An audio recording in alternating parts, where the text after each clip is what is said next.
All right, all right. Hello, welcome. Um, Make sure you can hear me clearly. Can you hear me clearly? Can you hear me clearly? Chat. Can you hear? Good. I don't see you up yet. Oh, there we go. Everything's good. All right, that's great. Mhm. Welcome. Um, this is like the last class on the second series, and I titled this "The Case for Black Women." I've been putting up a little clips on the topic, and I see that it is like I expect got a lot of, well, not a lot, but some men kind of uh, perturbed, so to speak, because whenever you start talking about accountability and how our men, in particular black men, are not operating at the level of accountability that's necessary um, to develop something in women. With black men, a lot of them that are triggered by that because probably their own personal lives and the way they live their lives and the lack of them wanting to be accountable about the way they live their lives is the first thing they want to do is they want to say, but the woman, this, that, and the other. In the clip that I put out, I was explaining that this issue within the black community of black men against black women, and black men are saying that black women don't want to be accountable, and are some of them are not being faithful, and some people have written me and said about entertainers that project this idea of you know what's a little girl from Texas, a little rapper from Texas, Megan the Stallion, and all the little rappers that you know talk about you know uh, you know sexual things and yada yada yada, and they're promoting to the rest of the women, and none of the women are virtuous, so to speak, and so they go to other races and say, well, the reason why we go over here to these other races is because they're loyal and they listen, and I've said to them, I said, okay, granted, I understand that, but what you don't understand is you are going to what other men have built within their women. You are going to these other women, you're satisfied with these other women, but the same lack of accountability that you have for your women and the environment that you created with your women, right, is what you approve without you realizing the investment that those men have created in their women, and you like it. You like it, right? Because you reflect upon your women and you say they're not like this, but you don't want to take the accountability for them being like this because you think that somebody told me, but if God has given everybody their own freedom of choice. So today, this is a case for black women. Somebody says, you're just pandering to women. I said, the truth don't pander. The truth don't pander. And if you have a hard time with the truth, you're going to have a hard time hearing what I'm going to say to you. But I'm going to help you out more than you've ever been helped before. I could tell you that. I'm going to help black women out, and particularly, I'm going to help black men.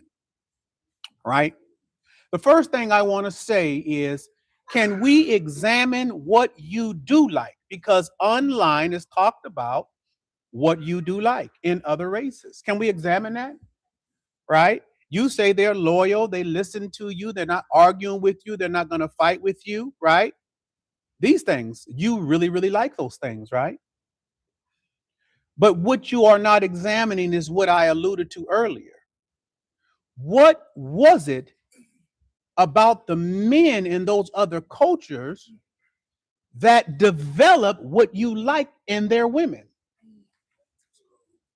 Let's think about that because it's something that you like.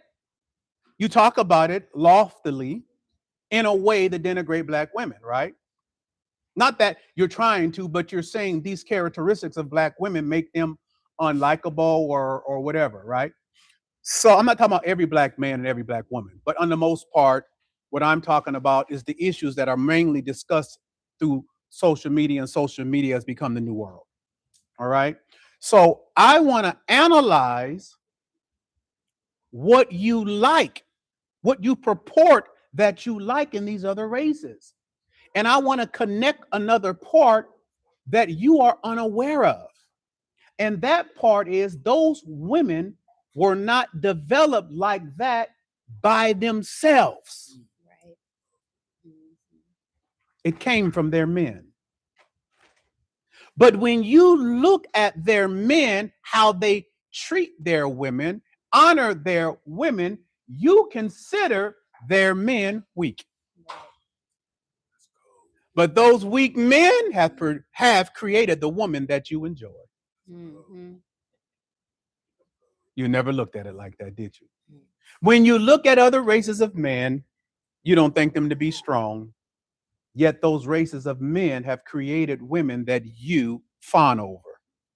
You fawn over them. What have they done to create these women? Did you think the women created themselves? No. Impossible. Right? You guys ready for me to turn a corner on these people? Go ahead. It is impossible for receivers. I'm about to get up and run around because I know what I'm about to say. It is impossible for the receivers to be the initial teachers. Mm. I'm going to turn on you. Mm. What do you mean, Dre? The feminine energy is the receiver. The masculine energy is the giver. It is the giver that sets the standard for what goes on in the community from top to bottom. Mm-hmm. The receiver, that's not their position. Even intimately, a woman has to receive. Mm. God has made her the receiver.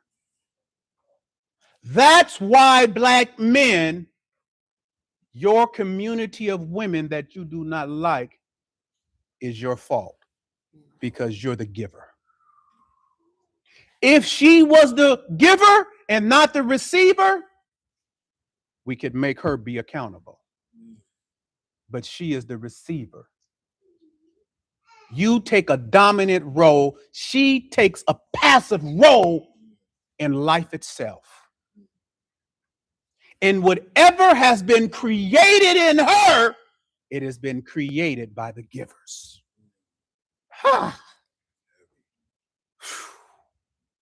So if you see the community and you are speaking your disapproval of the women in your communities, it is because what you have given and what they have received. But the primary is what you gave. That's nature.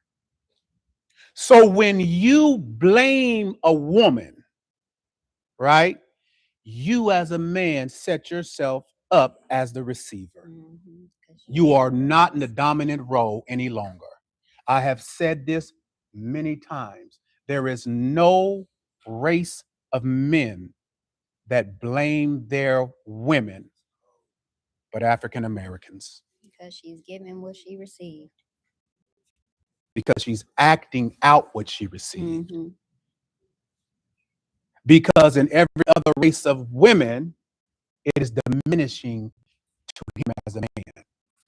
Because he knows what comes along his accountability as the giver. And I'm going to take you down here. The giver is the highest form of authority. The giver holds the highest form of authority. Well, how do you know that, Andre?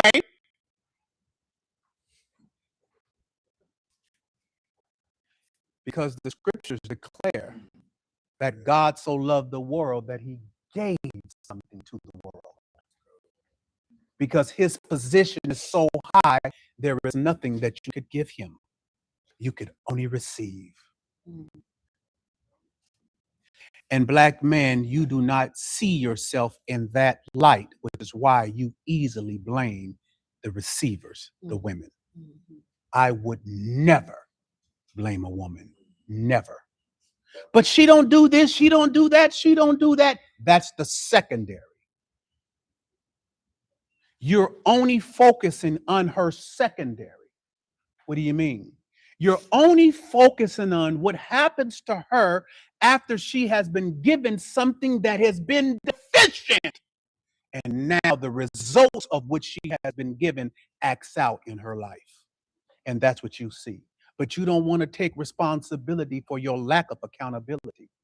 For you have, because you have not been a man that has governed over a woman to be able to produce what you like in other races. I don't attribute those things to the women only. I first attribute it to the givers, the men in their communities that have nurtured those women. Well, a woman's supposed to nurture. No, accountability brings nurturing. Leadership brings nurturing and trust. And that's what these men have done and produced in their women, which you fawn over. And because it's all the red pills and all the blue, whatever those pills are, the manosphere, all those things that are being spoken out there, you gravitate to. Because you need a reason to blame why something is not happening. You need a reason to blame. Because even though God made you a giver, you have become a receiver. You're operating in feminine energy. You're operating in feminine energy because it's position that's more important than blaming. I've said this a long time ago in my Daily Fires class. I spoke about Adam and Eve, and you don't have to be religious or whatever, but the concept is not what I use all the time. I said the Adam and Eve story, God came down and asked Adam, even though Eve was the one that was deceived, he came and asked Adam because even God knew the headship and the order by which he put the giver in the world to be. Adam as the giver, Eve as the receiver, right? So when that situation happened, he could have just went to Eve. The scripture says he came to Adam because God honored the structure that he put in the earth. But as far as a lot of you black men that constantly want to blame, right, the results of what's going on in black women because of what you inefficiently given her, God just come to the black woman then. If you had it your way, you would tell God, you might as well go tell that woman over there because they ain't doing right. They ain't loyal. They don't listen. They don't take accountability. Why are you coming to talk to me? So I said, it's as if you was in the military, and we have military men here, and the lieutenant came to the sergeant because there were some things that was going on in the battlefield that needed to be checked. So the lieutenant came to the sergeant who governs over the men in the battlefield, and he comes and he asks this lieutenant. The lieutenant comes and asks the sergeant, "What the heck is going on in the battlefield, sergeant?" If the sergeant would have said what a lot of you black guys would believe he should have said, "It's the men out there, lieutenant." Just like you say, "It's them women." It's them women. Yeah, that's what you say. It's those men out there.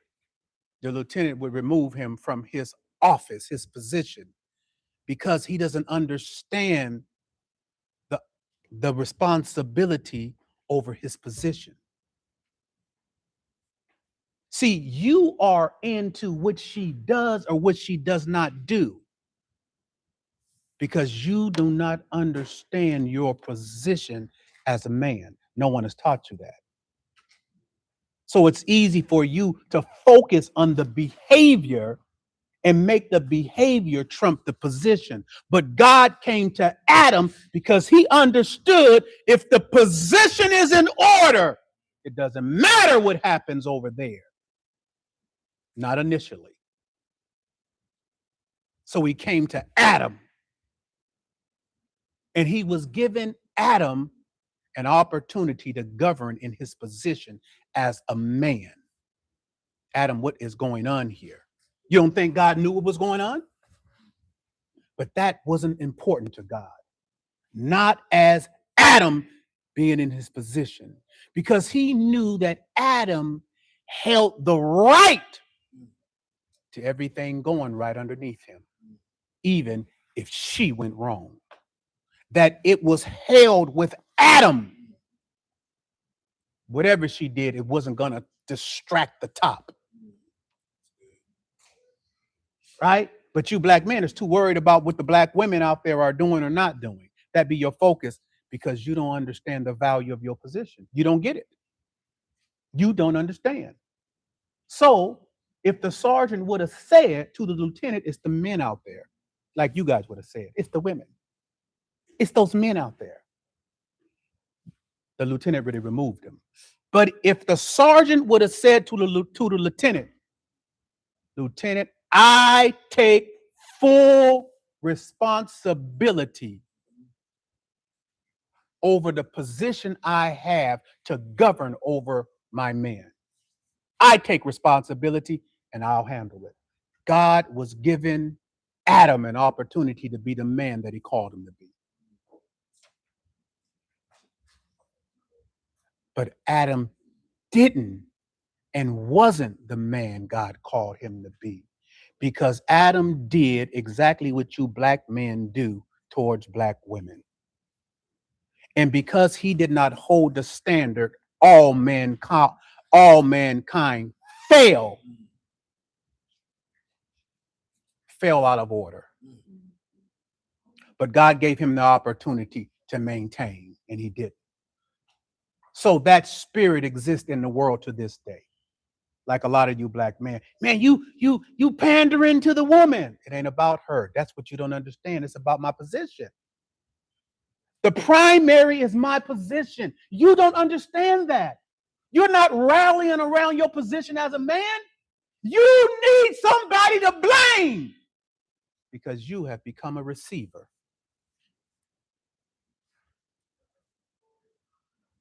You've become a receiver. You do not have the characteristics nor the foundation to govern. You do not have it. How do I know?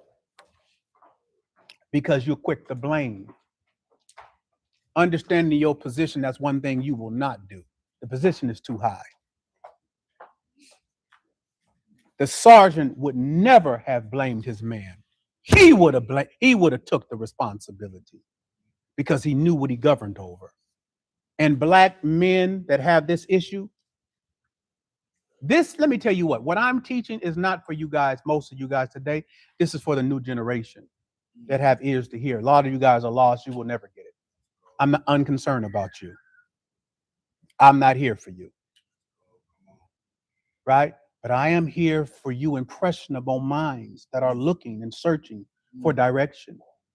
I want to place you back to your original position. Forget about her. This is not about her. This is about you and your position. And I'm just trying to show you what happens when you are not in position. Well, what happens? The condition of a lot of our women to this day is what happens. That's what happens.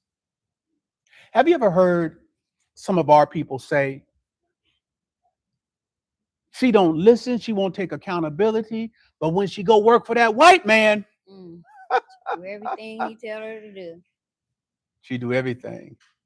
And even when she dates him, her disposition towards him is way different than her disposition before you. Why is that? Because she don't see you in your position. The white man is definitely not about to blame her for anything. If a white man's in a relationship with a black woman, he governs and he covers naturally. Naturally, right? And because of his natural disposition, understanding his position, she naturally submits and yields and listens when she don't listen to you. And one thing that you see in a lot of those relationships when our women date a white men or other men is there's a certain sense of value that they have in them that she didn't have with you. She could like you and love you, but that sense of respect and value is diminished with you because you're out of order. You're not in position. See, it's not an effort, it's a position. The position garners that. Are you, man, it's hard for me to eat. It's the position that garners the level of respect and honor.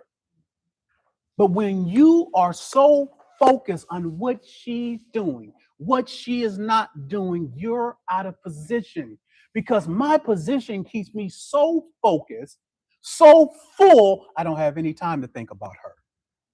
I'm going to move, and the value of the man that I am is going to encourage her to move with me. And if she don't, she'll just be without me. But we're not about to fight about what you're doing and what you're not doing. I'm too valuable. That's what position gives you. It's got nothing to do with pride. It has everything to do with position that I have. I understand the position. You don't. I'm telling you how it works. I don't have the time. I'm going to stand before her and she's going to see a man in position who governs, who nurtures because I will stay in position. You don't think of women always say, I know how to nurture a man. Do you know how to nurture a woman? Do you know what it requires for a woman to feel nurtured? You don't even know it, do you? You think it's sex, huh?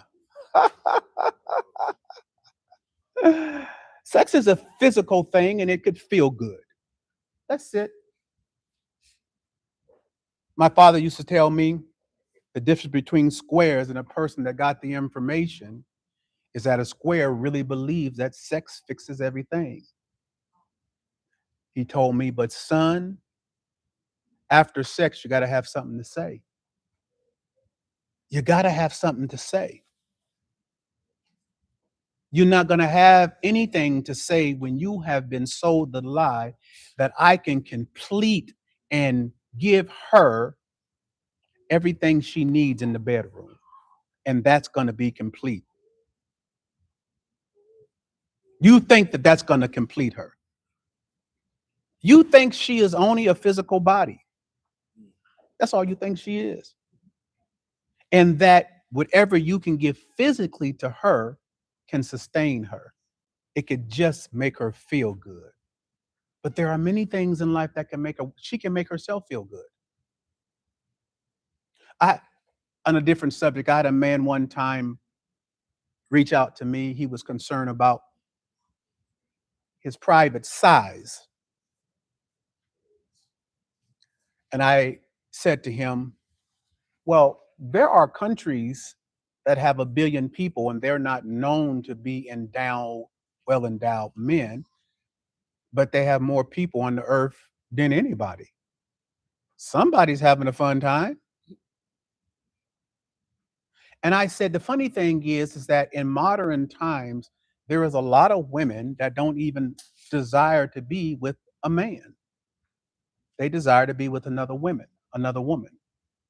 So when you're telling me that you feel insecure because of what you feel your private is or is not, I'm yet putting it back on you, telling you There are women moving men for women, and they don't even got nothing. So I'm telling him there are other things, obviously, that makes her feel good. And guess what? That woman have found it out. That woman that took your woman have found something that pleases her outside of what you possess, no matter how big or small, because she don't got none of it. Which should let you know to broaden out your perspective in what you think a woman is. Maybe you need to go learn from a gay woman because obviously she knows something that you don't know, right? I'm saying position for a man is nurturing for a woman. My wife is nurtured by the fact that she knows my position is who I am as a person. It's not to be lauded because it's not against her. My position don't got anything to do with her. I'm not being this way because I want to hurt her or I want to win her over or I want to seduce her. This got nothing to do with her. This is one thing I'm going to tell you guys out there that is individually mine, period. This is not crossing over to I'm this way to get sex. I'm this way to get money from her. I'm this way to get attention from her. I'm this way to get acknowledgement from her. I'm this way to have a child with her. I'm this way because I want to have a family with her. None of those things. It is exclusively mine as a man. What is it mine to do if I just laid all those things down and said, I'm not this because I want to have any of those things. Listen to me. Listen, I'm not this because I want to have any of those things. I'm not this way because I want to have, that I want to receive. You guys not catching it, huh? Mm-hmm. I'm not this way because I want to receive. I'm this way because I what? Because I give. I know my position. I'm here to give. You're not here to give. You're here to receive. So you're not in order. You're not in your position. You have no reverence of your position. If 5,000 men, in particular black men, all over this country, if you got this and you lived within it, we could change the future. And it's going to be necessary. Because so much is out there today celebrated because it makes you feel comfortable when you're out of position. Listen to me. When you're out of position, you become a receiver. You need something. I need this. Right? This is what your quorum was. They're not this. They're not that. They're not this. They're not that. Because you don't understand how to produce that. But them other races do. Them other races do.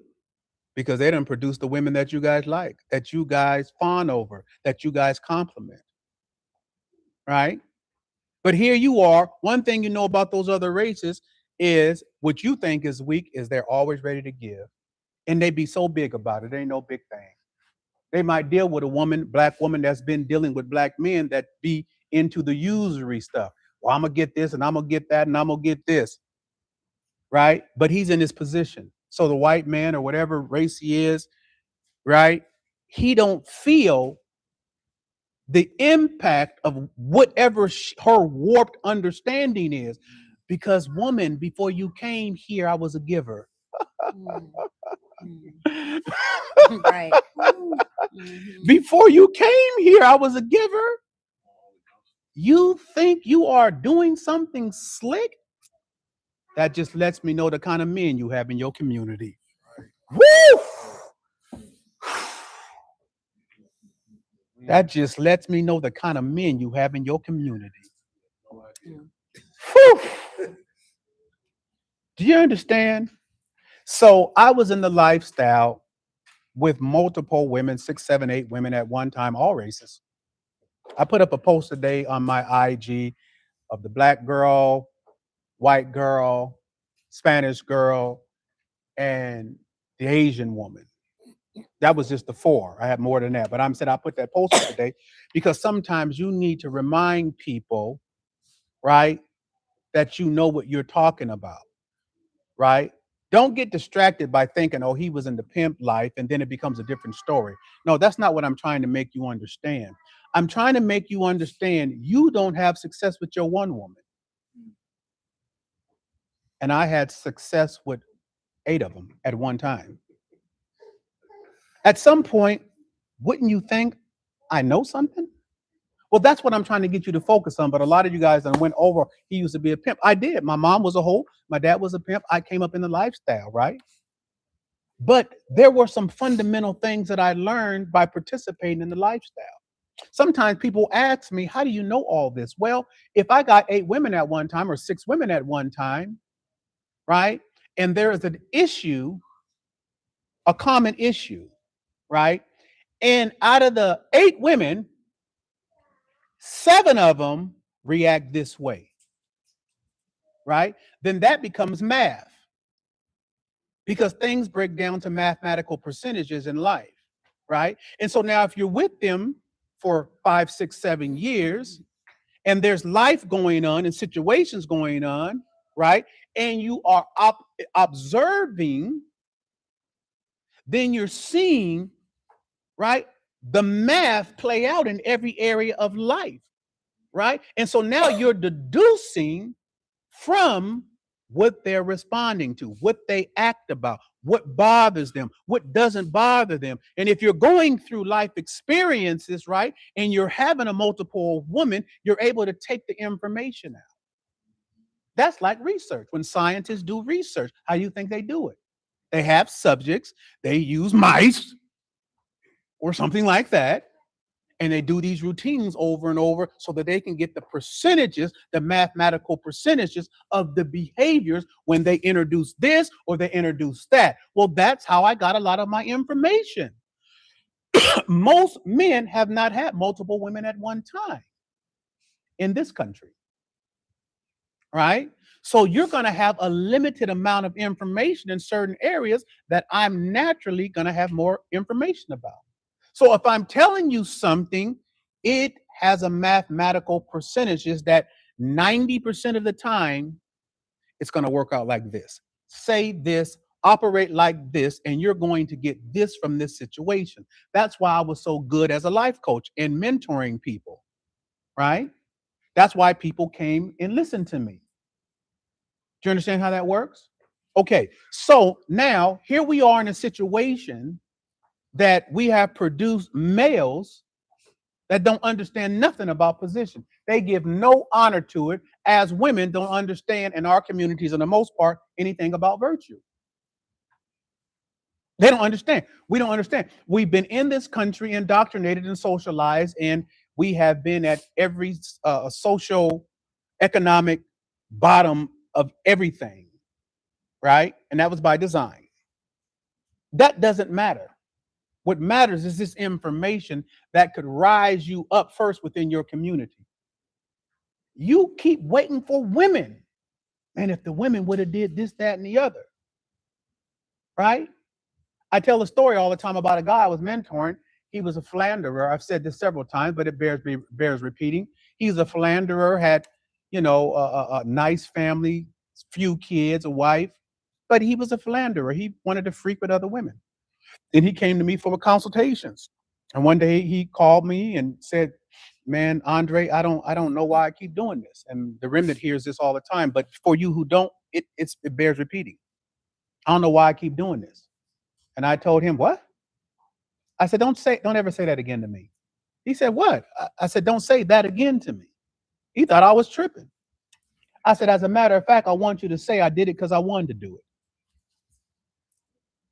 He said, "I did it." I said, Say I did it because I wanted to do it. He said I did it because I wanted to. I said, say it louder. I did it because I wanted to do it. And I said, say it louder. And roll. I did it because I wanted to do it. He got in his feelings. I said, you see the man come up out of you? I said, listen, man, I can't help you until I'm talking to a man. When you said I did it with authority in your voice, with conviction in your voice, I did it because I wanted to do it. I was talking to a man. I said, do you know why?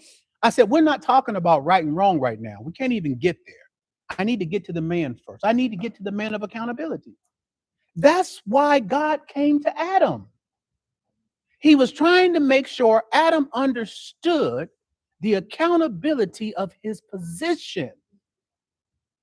And this is what I was trying to tell to my client. I'm not talking about right and wrong. The Most High didn't even come talking about right and wrong. He just said what happened. He wanted Adam to say, I'm at fault here. The black men out there, they're so mad because they want to blame the black woman for her behavior. You want to blame the secondary, but you don't take responsibility for the primary. As the giver, you keep wanting to blame the receiver. And in nature, you can't blame the receiver because she receives something to have the characteristics that she has. Just like in those other races, they receive something to be what you fawn over. And she was given that information by Adam, not God, because when he told Adam, Eve wasn't even created then. Mm-hmm. So it went to Adam because Eve wasn't created yet. That's right. So Adam then gave that information to Eve. Yeah. So she was responsible to his voice, Mm-hmm. right? He gave and did what he was supposed to do. Right. Now, what she did with it was on her. Right. But then it was his responsibility to take accountability because he was the giver. Because his position. Right. We're just talking about position here. I'm trying to make you guys understand position. Mm-hmm. Right? Not whether she did right and wrong. Mm-hmm. That's where you guys be stuck at. But she keep doing this. They ain't faithful. They lie. They'll never be accountable. They don't take this. You in the wrong place. You receiver? Mm-hmm. You're in the wrong place. You're in the secondaries. You can't never be a man being in the secondary. You can't never be a man. You don't look at yourself that powerful. Mm-hmm. You think you do because you want to blame somebody. That's weakness. What you're saying is that you're not enough to govern. Mm-hmm. Right? Because whether she did something right or wrong should never change your position in governance. That's why he came to Adam to see if it was going to shift him. Right? Remember, my position has nothing to do with her. So when I hear all these thousands of millions of guys out there keep saying, the woman, she won't, she don't. I just see you as a bunch of male receivers. Not no man in position as the giver who take responsibility and accountability for his position that ain't got nothing to do with her. If she fails, could she look to you to get back? No, because if you think she fails, you want to receive something instead of want to give something, give direction, give instruction. Let her know what it looks like. Can she look to you? No, you want to receive something because now you're in a place of feelings instead of in a place of accountability. You can't be in those two places. She can because God made her to be who she is because she's a receiver. Trust me, if a woman was a giver like you, it would not work. It would not work. She has to be the receiver because there's order. There is order. God made her the receiver and wanted you to know, because you're the giver, what you have to govern over, what your position makes you responsible for. And all I hear is the blame game. That's it. And a bunch of dwindling males who are just receivers. The woman come for you for guidance and you beating her to the punch to try to get somebody to understand. I just want you to understand me. You want her to understand you while she's trying to say to you, I want you to understand me? You just don't understand. She coming to you. Listen, you just don't understand. What are you supposed to do? In your position, you give her direction. That's what you do. You don't understand, right? So now you pivot to, I understand, baby. No, you don't communicate, you understand. You live that you understand by restoration, right? Set the tone. Set the tone of what it looks like, right? Because you can be in that space. I understand. I understand. I understand. I understand. I understand. Ain't nobody leaving. You know what I'm saying? So I said to look at what you fawn over, and I want you to be clear that you didn't do that. You want to be the recipients of what other cultures have invested into their women. I want you to know where it comes from so that you can take the accountability for what you have not done to develop your women. Some of you, that's not our fault. Yes, it is. Yes, it is. And you think you just pandering, now you letting all the women off the hook. Well, um, God came to Adam, not the woman. Listen, because the giver was supposed to be the one with the solution, not the receiver. Oh, I'm talking. That was, yes. Mhm. You don't want to be the solution. But when you're in your position, it just comes with the territory. When the lieutenant came to the sergeant, and the sergeant would have said, Lieutenant, I'm responsible. I'll take care of it. That's what he would have required and expected of the sergeant in the position of governance. He expected that. And because he responded in kind, the lieutenant was confident in the fact that he's going to get the job done. He won't even question it. But oh, if he would have said it was the men you gave me, it would have been devastating. And the condition would have worsened. So the condition has worsened because you guys keep saying it was the women that you gave us.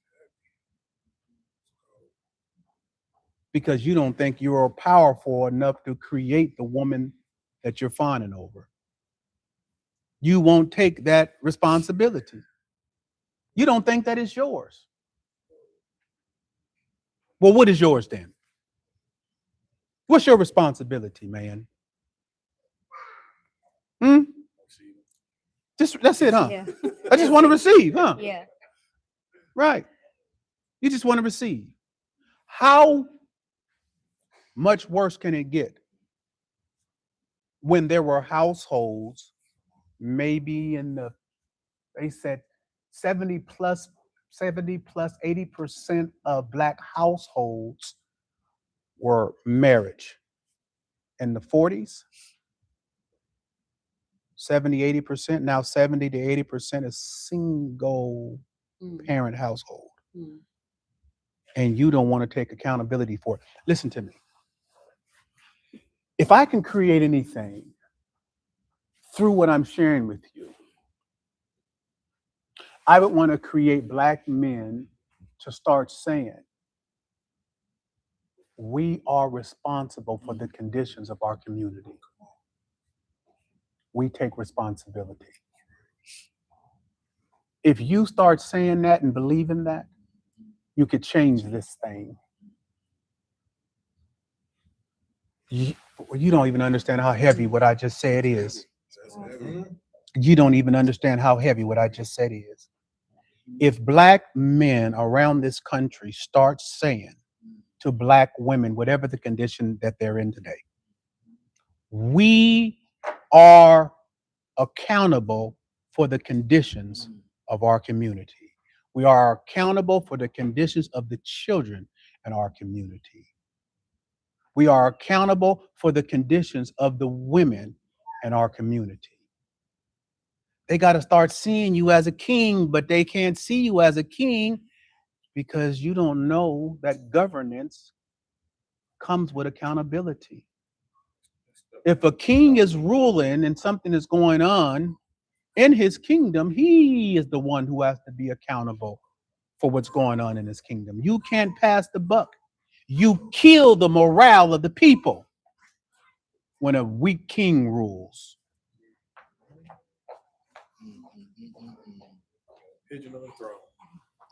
Why and how do you kill the morale of the people? Because from the king, you teach all your subjects how to act. And you give them justification. You kill the morale of the people. Everything underneath you.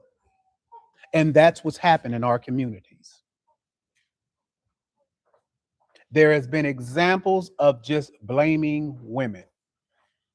And it is embarrassing to call yourself a man and to say you are not who you are because she is not who she's supposed to be. And one of my favorite lines is that my manhood is not predicated on whether she does whatever she does, good or bad. When the guy was telling me guys would come, you guys have heard me say it, and they'd come for some consultation or mentoring, and they would tell me, man, my girlfriend, if she would have did A, B, and C, I would have did D, E, and F. And I used to tell them, like I told the person I was mentoring, don't ever say that again to me. And they'd be like, I'm tripping. I would have did anything for her. I said, no, man, don't say that again to me. I said, let me tell you what you're really saying. What you're really saying is that in order for me to be a man, I need her to be a woman. Oh, if she was just a woman, I'd been a man. And I said, your manhood could never be predicated upon what she does, good or bad. Why is your manhood in her hands in the first place? Good or bad? Which is why I named this subject, the case for Black woman. You know, when you might have gotten an accident or something, and you go somewhere, talk to an attorney, and they say, "Oh man, you got a case." You know what I'm saying? Oh, you got a case. Or you got a discrepancy with somebody, and somebody say, "Oh man, you got a good case." The case for Black women. You see all the heavy weight you placed upon them? And if Black men would get into their position, you want to be honored as a king, the respect level, I'm saying, not just somebody to have sex with. You want them to really give you this honor. How are they going to honor somebody who just want to receive? But I'm telling you how to get it back. We have to start saying we are accountable for the conditions of our community. It would be a transformative thing, not only in our community, but all over this world. It would resonate. A Black man has awoken, is what they would say. The Holy Ghost has said, it's such a shame how men do not want to take responsibility and accountability for being the giver and being able to raise our culture back, right? That now, like you said earlier, women have turned to being givers to givers and men are receivers to receivers. And y'all know what I'm talking about because y'all don't want to take accountability. So now she got to go get a giver and you got to go get a receiver. You got to go get another man. She got to go get another woman. And that's how it works, because if that keeps operating like that, that's why we find ourselves in the place of men liking men and women liking women. And you turn from what is natural to something that is unnatural, right? Because you don't want to deal and take the responsibility of your women and your culture, right? And so it's easy to see when you looking out there, if you're a straight man talking about, oh, our women like women or our men, it's a lot of gay men and all this kind of stuff. Well, look at our culture.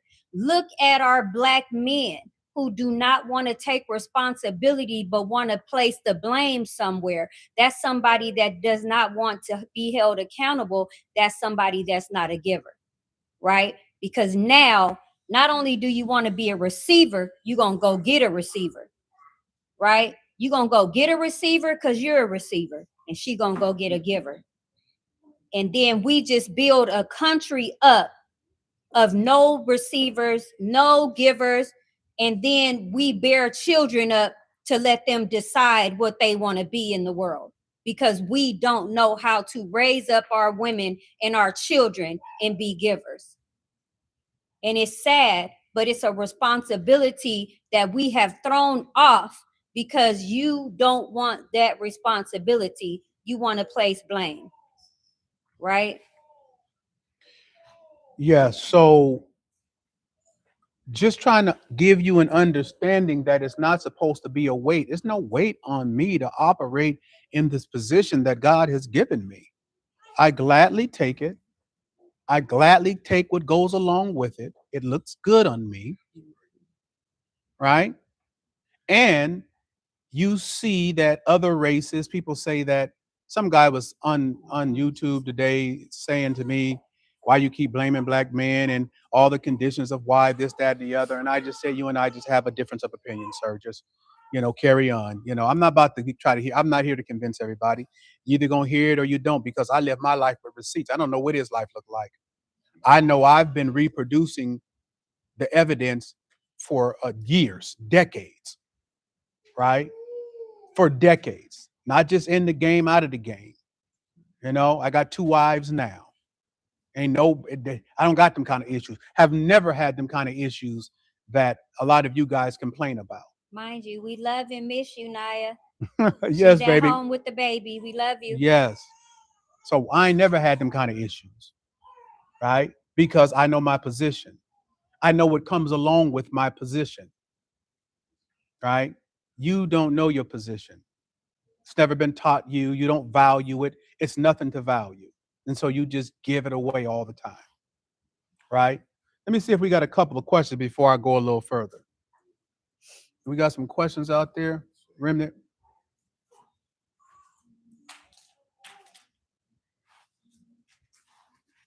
You can ask a couple questions before I go further.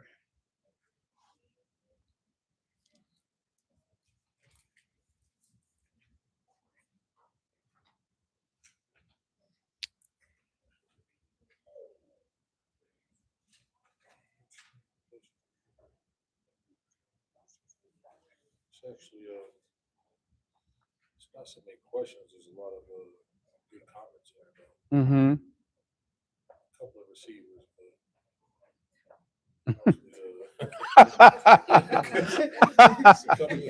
a couple of receivers in here. There's a couple of pigeons in here too. Mm.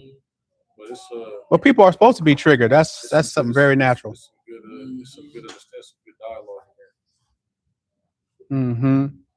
If you guys have a question, I'm willing to engage. Someone said, talk about how a woman has to have street smart, look smart, articulate, and have class to do a 3-hour class talking about that. The real knowledge is how to pick them. Really? Let me just do it this one. Mm-hmm. So somebody said the real knowledge is how to pick them. I really like to know what real knowledge you have and how to pick them. What does your life look like right now? What have you picked? What did you pick in your last relationship? What did you pick in the one before that, since you put all the power on knowing how to pick them, right? I just like to know, because that statement right there is a receiver's statement. It is. It is the statement of a receiver. It sounds like a woman. Girl, you got to know how to pick them. It's a receiver statement. That is not the position of a man. Right. Right? The man already knows a woman doesn't come ready-made. The man already knows the condition of the environment that has been created through males that have not been in their position. They know what's out there, right? So when you say you got to know how to pick them, that's a feminine disposition. It's not a man's disposition, right? How do you pick them? Right? See, when you come up on the scene, it's really you not picking them. When you come up in the scene, it's really not you picking them. Wherever I go, there is an aura of position that is with me. Right? You got to know how to pick them. See, value is with me where I go. I am a high commodity. Anybody that have observed, anybody that has ever been with me, have observed a woman advancing. The new word, glow, the glow up. It is an advantage to be with a giver, baby. Me know how to pick them. I gotta push them away. Right? See, there is a disposition of a man that knows the value of his position. I come with honor. It's just like, let me just go back to the other races. There is a value that our women see when they or if they decide to deal with another race. What is that? That you think is developed in them when they're dealing with another race. I can tell you one thing right off the top. Right off the top, I can tell you. They are witnessing the other race's women. They have witnessed how they elevate their women, how they take care of their women. That's one of the telltale signs. Our women recognize how those other races of men, white men, they take care of their women, their families. Do you understand what I'm saying? So there is an immediate reverence and respect because of that position. So they go into it with that. They don't go into it with you because they can look around and see their girlfriends and the stories of their girlfriends. They hear the same thing from you black males. Not every single one of you, because everybody ain't like that. Okay, but a lot of you are. Enough to have created 70 to 80% single family households. Someone asked a question earlier. Mm-hmm. And it just said the black woman is the number one baby mama. Why though? You ask yourself why you keep impregnating her. Why there's nothing enough about you to take care of them. In order to get a woman, you got to learn how to spell still. Yeah. Please. You want to be so slick out the mouth. Well, the whole thing is they received it though.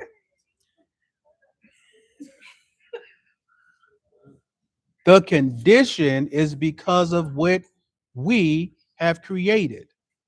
That is a receiver's response because that response right there is a blame. Mm-hmm.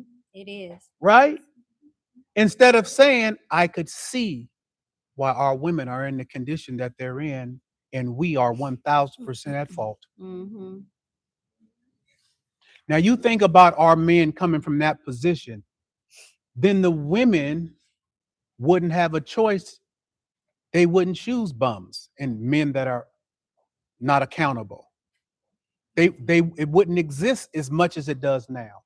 If the culture of men held the position that they were in, the choices would be that type of men. It's not hard to see because in other cultures, it's a lot like that. They don't have the high rates of single family households as we do. We got the highest rates of the worst of everything. And I'm not saying it's a situation we can't overcome, but it starts with the man. But he don't want that responsibility. He needs to say it ain't me. Right? But for progress, it has to be you. Because it can't keep, there has to be a reason. And you don't want to be the reason. You don't want to be the reason, even though it's been you that has been interacting with our women all along. So it couldn't be you. You're the one interacting with them. You doing that. You lied, you manipulated, you cheated, you did that. And you taught the behavior.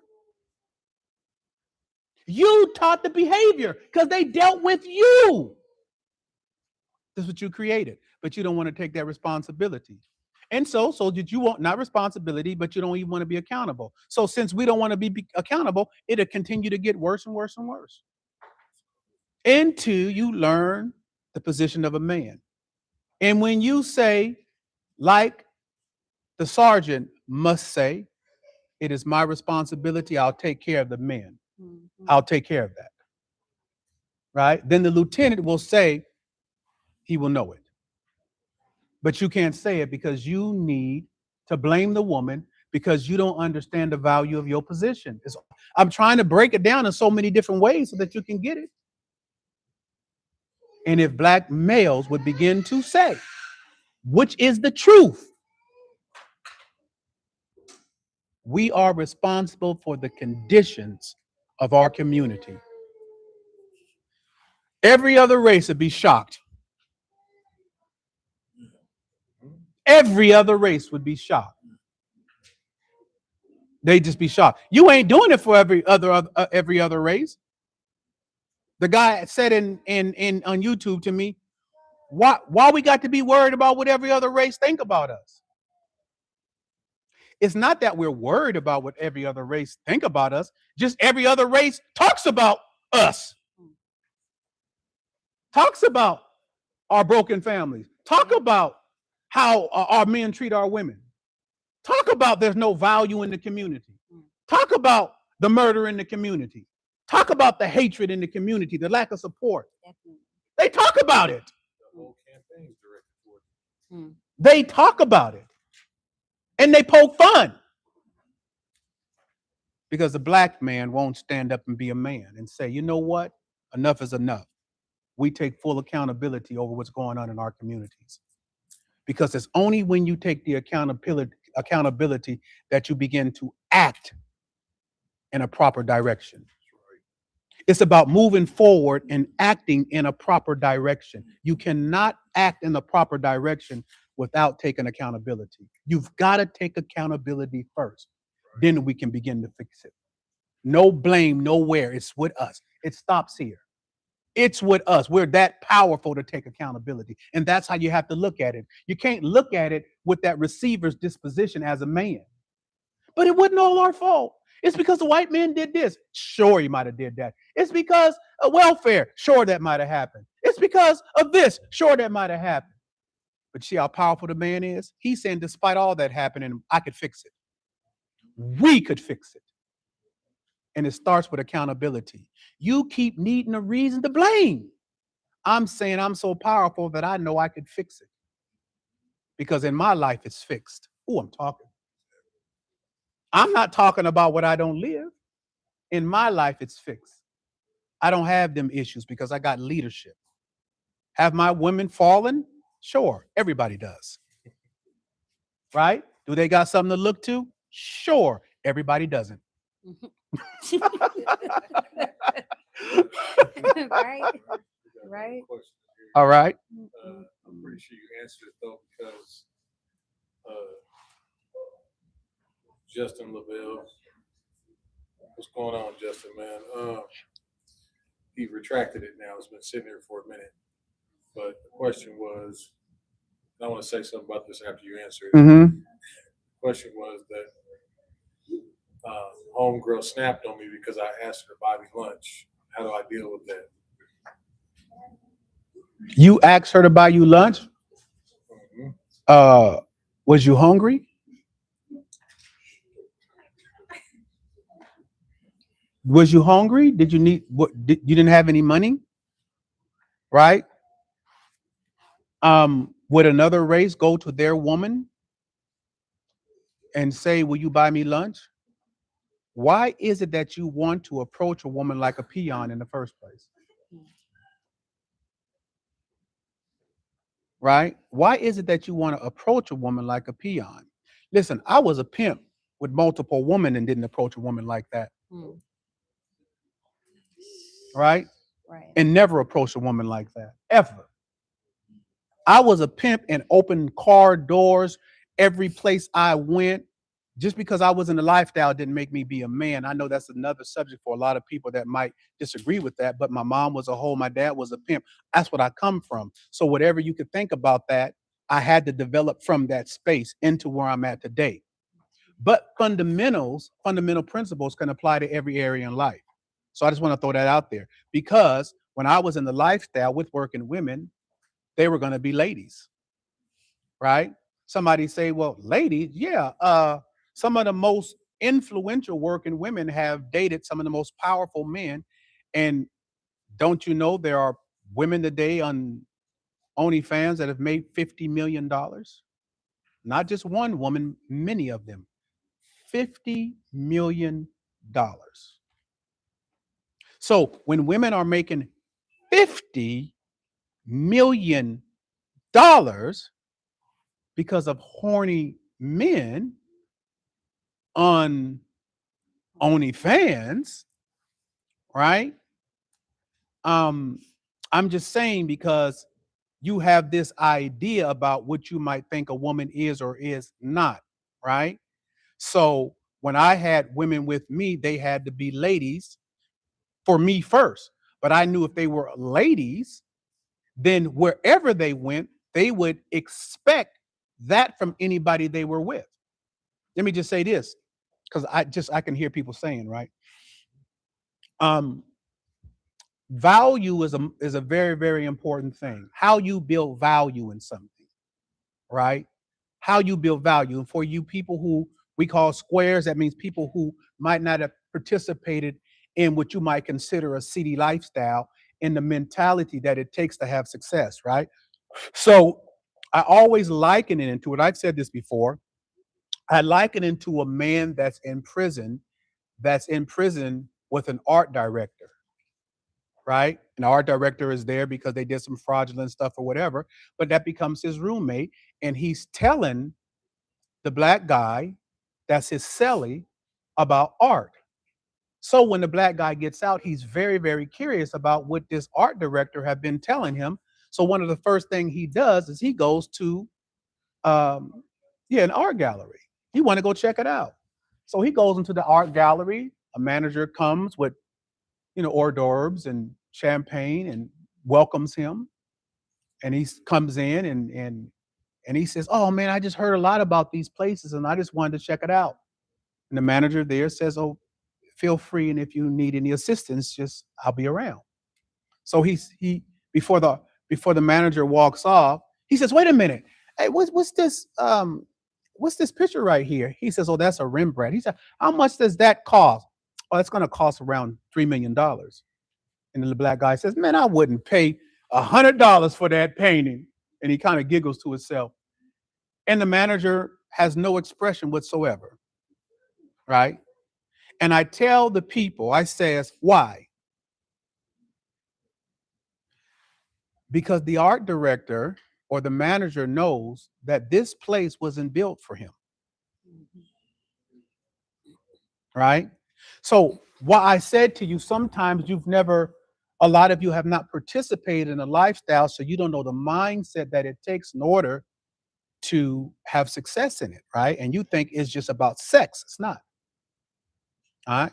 So if I'm teaching that concept to a woman with me about value, how to build value in self, right? Then I'm going to have to assure them that you have to be a lady because the places that I want you to be around, right? You can't get up in those environments unless you are a lady, unless you look like, unless you act like it. Understand current events. Be educated. Know how to articulate. Have class. Don't drink. Don't smoke. Be a lady. If they offer champagne, you don't have to do that. Get an orange juice, right? Don't be desperate. These type of things, right? Why am I saying that? Because learning how to build value. Everything is value based when it comes down to how you sell something, right? So that's how manhood is value based. Why could I get women in that capacity? Beautiful women that want to do everything for me. What is it about me as a man or other men out there? Some people think, oh, he's good looking or this, that, and the other. Every man that was successful in the lifestyle that I was in was not good looking, but he had information. He had information that made him feel and appeal valuable, right? So the man in his office is extremely valuable. Why? Especially in the Black community, because most people are receivers. That's what happens to the males here. When you have been beat down, when you have been told that you are the less amongst all the men here in the country, right? It develops something in you. It develops something in you, right? And you have to learn something else about yourself that is what has been sold to you, because you will begin to act out what have been sold to you. You'll begin to act it out. And that's what a lot of you do. You act out what have been sold to you. So now, because you haven't had anything, because you have been beat down, your disposition is, I got to receive. But how do you say it? You say it like this: I got to get mine. Mm-hmm. That's how you say it. I got to get mine. And that be your disposition, right? There's no assurance in I got to get mine. I'm going to turn the corner on you. I'm trying to show you something here, because it develops the disposition of a receiver. I got to get mine is the development of a receiver, because there is another level in position that I don't question whether I got to get mine. There's no energy in I got to get mine, because I know whatever it is that I will receive from my disposition. Listen, what I will receive. I'm not a receiver, but because of my position, there are natural things that are given without me going to, I got to get mine.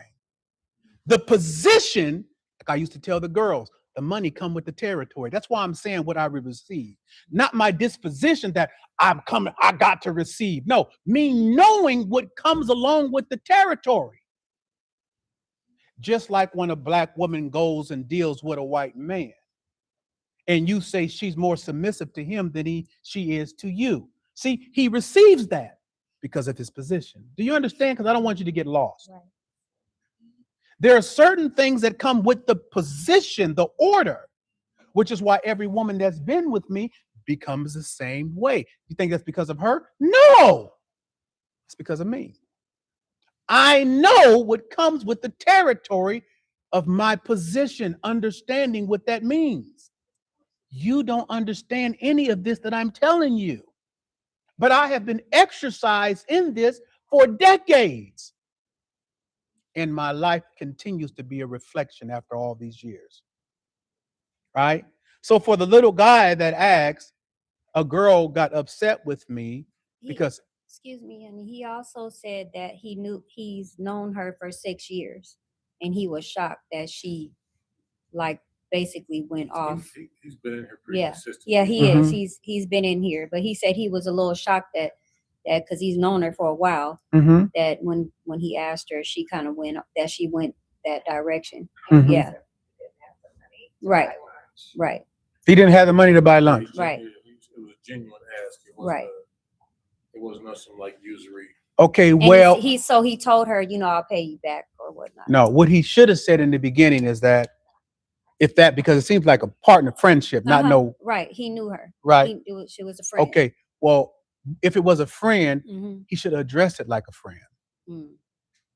Girl, my money is so funny right now, and I'm really hungry. Yeah. If you got a couple of dollars, I'll pay you back. Right. But right now, that's his friend. He can talk to his friend like that. Yeah. Right now, I'm shot, man. You know what I'm saying? That's different. But I thought it was a romantic encounter. We needed that. Yeah. Because I want to share this real quick. Most of the world, move that over here, please. Just take it. By now, a lot of the world knows that I had a god brother that I raised for about 4.5 years. And during his time with me, I don't think most of the world knows that. Well, I don't think nobody. I had a knows god that. brother Yeah. For sure. that I Yeah. raised Yeah. that I raised, and for about 4.5 years. And while he was with me, um, he was a giver. Well, he was with me in my house because that was a standard, right? And a lot of guys used to hate on him at school because they couldn't keep up with him, and he wasn't allowed to sag his pants. He had to iron his clothes, and he had to be conscious about his appearance and be a gentleman. And so once he got to that space where he was going on dates, I would make sure when he left the house that he had enough money in his pocket to pay for the date, whether they were going to the movies, to lunch, to dinner, whatever it was. I made sure to let him know, do not let her go in her pocket. Now, the average guy looking at this looks at it like a trick move, especially coming out the game. I've had to talk to a lot of my partners about this that was in the game, and they was always on that receiver end. Okay. Um, and he had a different response to girls than all the other guys did. He had a different respect that came with him when he walked around than all the other guys did, even from the other guys. And none of them could really understand why it was. And it wasn't about the money. It's just that I didn't want him, while I was raising him, to ever make the money to be bigger than him. And that's the problem with a lot of black guys in the community, in the black community. They've been in a position of not having for so long that without realizing it, they easily make the money be bigger than them. In the game, I didn't want my women seeing black men because it was a high probability that they was going to do something, right? Rob, rape, whatever the case may be, right? Because they were too attached to the money. And they weren't so easily willing to give so freely as someone who comes up in their community being a giver. And this class is heavy in that capacity. I've known this. My uncles taught me about these things for years, but the breakdown today, it was a good thing I didn't have then, right? Um, because it was just so, it was already cold. I was already cold with it then, right? So having this here and being in that space to give this specific breakdown, especially to a black woman, so she can begin to identify with her culture. And it just wasn't time for that. The Most High allowed for this to come this heavily in the culture today, because most of you males out there on that receiving end that want that receiving end, you don't even realize that it comes from these 400 years of not having, right? You're always talking about two have nots getting together to have something, right?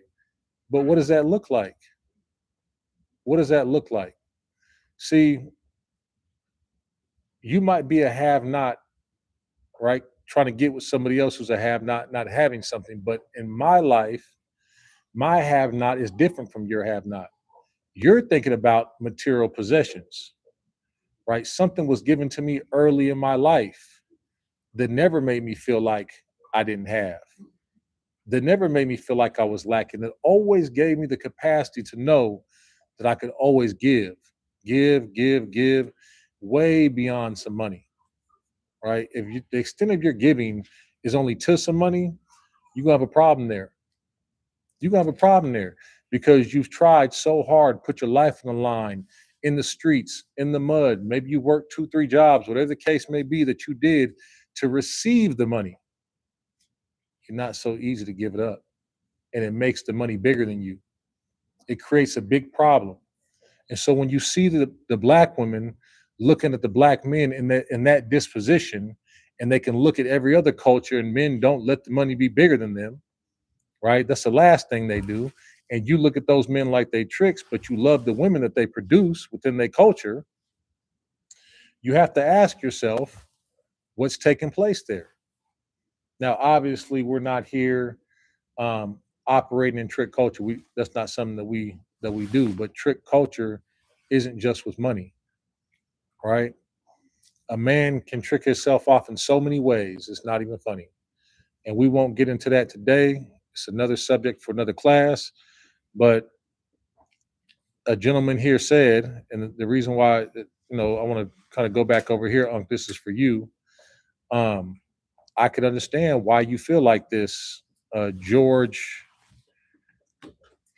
Futu, is it George Futu Jr.? He said, I can't risk 80% odds of divorce. Brother, that's a cold disposition to take, man. It's a cold. See, you're too busy focused on the world and what they produce and what's being produced throughout the indoctrination. But he's worried about that because he know he can't produce it because he's not a giver. Exactly. Right? So if you're not a giver, you gonna be worried about the 80%. When you're a giver, it's just like when the person said, I know how to choose women. When you're a giver, you're not looking at no percentage of whatever, because you know the percentages that you gonna give, what it's gonna create in a woman. That's right. So that's why these classes are important. Somebody said that you went off topic or whatever. The topic was consistent. You just couldn't hear it. That's why it's so important to stay in these classes, because every single thing teaches you how to operate and how the information was gotten, how it was given, and how it was able to produce from different women the same thing. But if you're not a giver, you're not going to be able to understand it, for one, and you sure are not going to be able to reproduce it in whoever you choose to take on. That 80%, whatever percentage, that's your job, right? And I just want to say something for Justin. That friend, because some people are saying, oh, you should leave her alone. You've known her for 6 years. He said, I knew her for 6 years. You didn't say she was a friend. She could have been an on-the-job person, associate you knew for 6 years. I don't know. You didn't make it plain. But when you have this information, it teaches you how you step to people, how you talk to people, how do you get people to do things. Black women know this. First thing you should already know is she gonna be like, I ain't about to give no money. That's her first thought. So if you would have had this information, you would have known how to approach and, come to her maternal instincts, right? That nurturer in her to be like, dang, I'm hungry, man. You know what I'm saying? Whatever. And then even that being said, if a woman hears that, she gonna be like, you hungry? You know what I'm saying? But I don't even know how you asked her. But the most important thing is having this information, right? Because if you sit and listen, you would have got everything that was said here, and you would have understood how everything operates and how it produced the same thing in different women. The game, he was saying, taught him that all the information he had brought the same results in every woman, right? That's what he was saying. So when you don't have this information and you just out there willy-nilly dealing with women, however you feel like a woman is supposed to be dealt with, you're going to get the same outcome because you're a receiver, right? You have nothing to give her. Now, like we said before, when you first talk to a woman, you gonna tell her what you think she want to hear, which is usually the wrong thing, because all you have to talk about is sex, right? And how good she look, right? How fine she is, how big her butt is, right? What a nice body she got, and how you want to get with her. That's what they all say. You ain't nothing new. You don't have nothing new to present to her. So what we're trying to tell you is that in order to get the woman that you want to have for the 100%, the woman you don't have to divorce, you got to be a giver. You have to have the information to give first, right? Because y'all don't have the information, right? Somebody said, I still want to know how to talk to women. Still is spelled STILL, and no is spelled KNOW, right? Get in these classes. I know who you are, but you was trying to be slick. But I'm telling you, get your dictionary out or use Google. and Google them words before you come on here asking a question that you already know. You was already in daily fires a long time ago. So if you don't know now, you'll never know. Right? But I'm just trying to say, sometimes you guys just listen. Just listen, and you don't even have to say nothing, because the words that you're coming with is indoctrination, and it's not from a giver's perception or a giver's mentality. You're coming as a receiver, as what we were saying. If you would listen, you would get it. And you wouldn't even take it, and be defensive about it. If you really listen, you will see, yeah, I didn't realize that I was operating like that, right? And a woman is going to tell right off the bat if you're not a giver. Because we've been trying to tell y'all that she sees givers, it's just not in a black man. It's in a white man, an Asian man, a different culture, maybe an Indian from India, Chinese, whatever. You see that their women are in submission and obedience because they're givers. So the alignment is balanced, right? They're in alignment with their culture. They're in alignment with their husbands, right? And they don't have a problem with it. We have a problem with it because when you come ask me for some money for lunch, I'm going to be looking at you like you crazy, right? Because you ain't been a giver. I only know you as a receiver. I only know not you personally, but black men, right? So now she has this defensive posture because she don't appreciate it, because she been looking for a giver, and all she sees are receivers. And it ain't personal, but it's personal because she really wants to see a giver in her life. She just don't. And she really wants a black man. That's why they be turning to other races too. While you want another race, so do we, if we can't find a giver.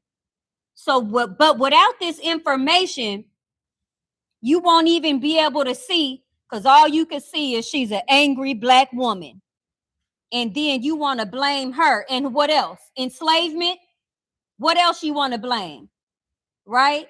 The white man? Blame yourself, because you refuse to get this information so that you can stand up and be the powerful king that you were meant to be. Because you think a powerful king means how big and how good you are in bed. No, there's more to life, right? And if you want to know how to be able to operate in situations and circumstances with a black, beautiful queen, then you need to get this information, because it's not just that, it's all the races. Remember, black women are not the only ones looking at you like that. It's all of them. And if another race is looking at you as a giver, they just want to find out the myths about black men. And it's not a myth, but I'm just saying all they want to do is sleep with you like all the rest of them. And then that's it. They don't want you as a husband unless you're an entertainer and you got some money, right? So get this information so you can get on top of yourself, right? And your position, right? Your rightful position, right? And let's change what they talk about our culture, in society. Not just what they talk about, the reality. The reality. I want to say, did you guys know that when I said this before, that when other people from other countries come here and they get a visa or whatever to come live here, do you know that the government teaches other nationalities and races of people from other countries to stay away from black people? They do. They teach them that we steal, we'll kill, we'll destroy people's lives. They even threaten them that if you associate with black people, your visas could possibly get revoked. Yes, they do. So when you see an African that looks snotty, now we got people here from Russia. They won't even look at a black person. They'll act like you don't exist. They'll act just like these white people who raised the indoctrinated up in this country, and they'll act like they don't even see you. Do you know that's because they taught them who we are over here? Right? Or who they projected that we are. Exactly. Right?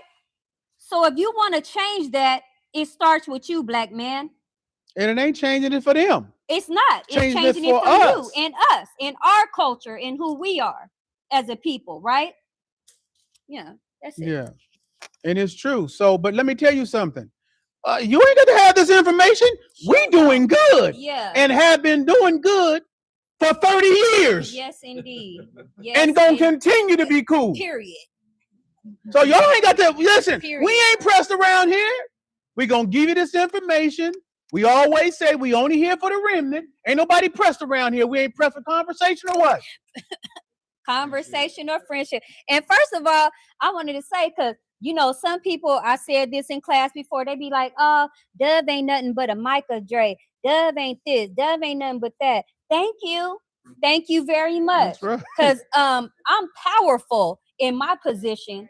Ain't nothing weak about this over here. So I know my position, I know his, because I have a giver, right? And I am a receiver, and I'm proud of it, right? And there ain't nothing weak about me. So if somebody say, he this, he that, y'all see these classes, y'all know who I am. That's for sure. You know exactly who I am. And most important, I know who I am, right? So let's not get it twisted about whether somebody could call it manipulation, whatever. You just mad because you can't teach. You just mad because you don't have nothing to give. You don't know how to build, right? Because when a black woman come, so you think she's so strong, you think she can't be built because you can't give nothing, right? So so now she gotta have this false sense of strength and false sense of going off and false sense of, now she gotta tell you what to do, right? Now you got this woman telling you what to do because happy wife, happy life, and you don't want to deal with nothing. Cause you don't want to deal with it because you ain't got nothing to give, right? So how about that? And then we can answer this person's question about his 13-year marriage. Oh, let me see what we're talking about. Dove gave me this to answer. That was the next one. No, that's all. Yeah, after smooth. After 13 years of marriage, my wife is leaving and says she's done. I've accepted my mistakes and I'm taking accountability. How do I stop holding on to hope and start moving forward in a healthy way? Well, that's the results of your mistakes. And so obviously, after 13 years, she's been as patient as she can be. And she feels that you kept showing up in the way that you've shown up. And so now you got to deal with the consequences of your mistakes. You know what I'm saying? Adam, Eve, they had to deal with the consequences of their mistakes.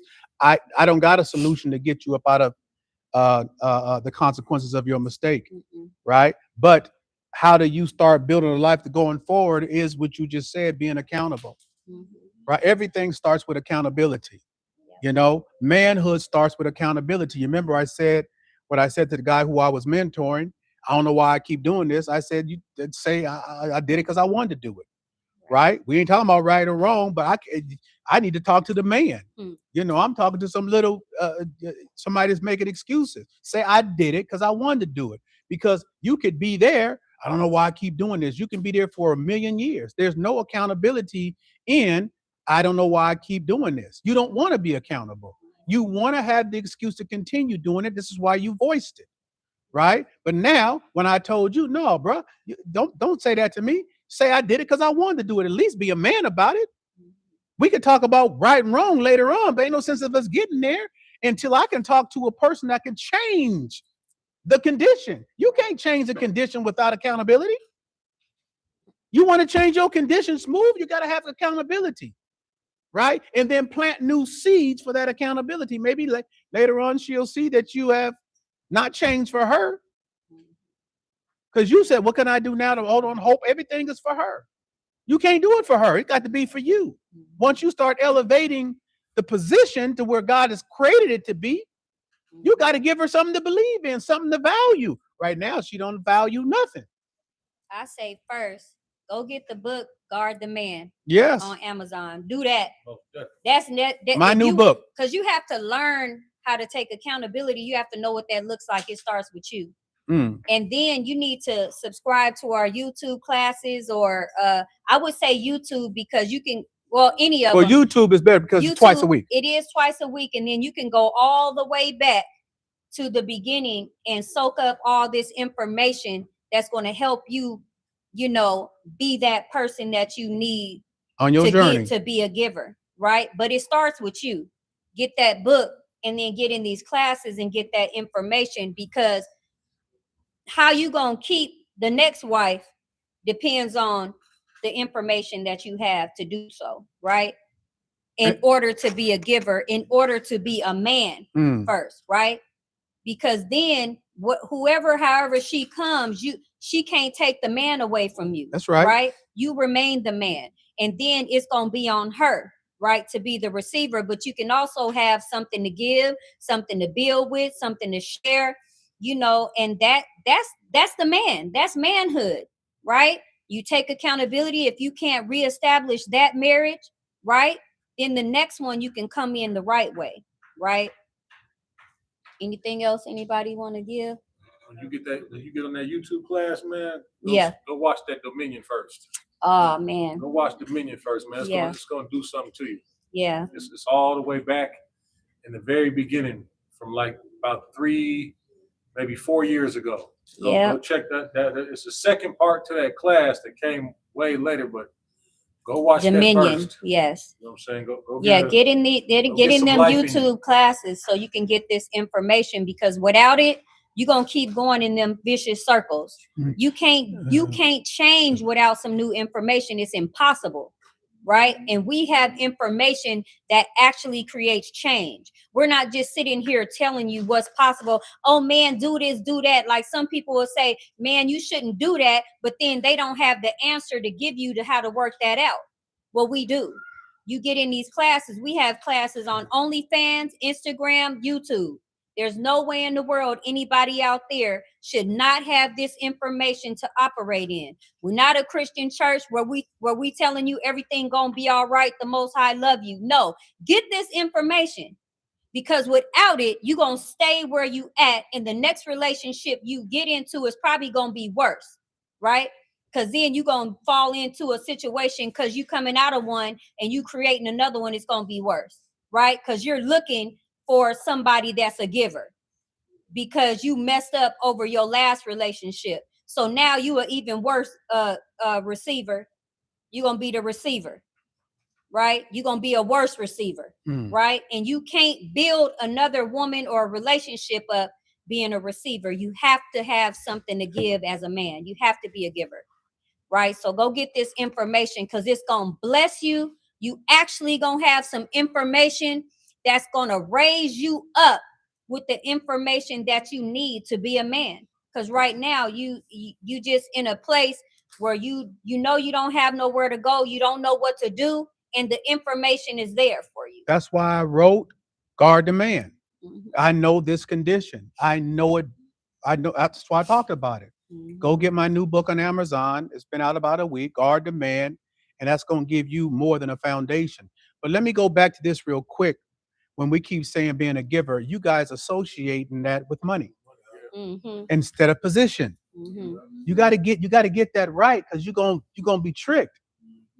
It ain't got nothing to do with money. It got something to do with position. Didn't I just from the beginning tell you there's no higher place than the Most High God?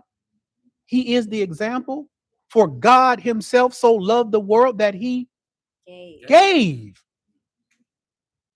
to the world. It is better to give than to receive. I was going to say that earlier. Don't you want to be better? Yeah. You know, they don't want to be better. They don't want to be better. They don't want to be better, nephew. They don't want to be better, man.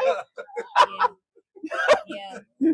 These are fundamental principles, right? But you can't see it. You can't see it. You blinded. You can't see it. And so the power that's been illustrated before you, you think it's smoke and mirrors. I've been doing it for decades in front of all you guys.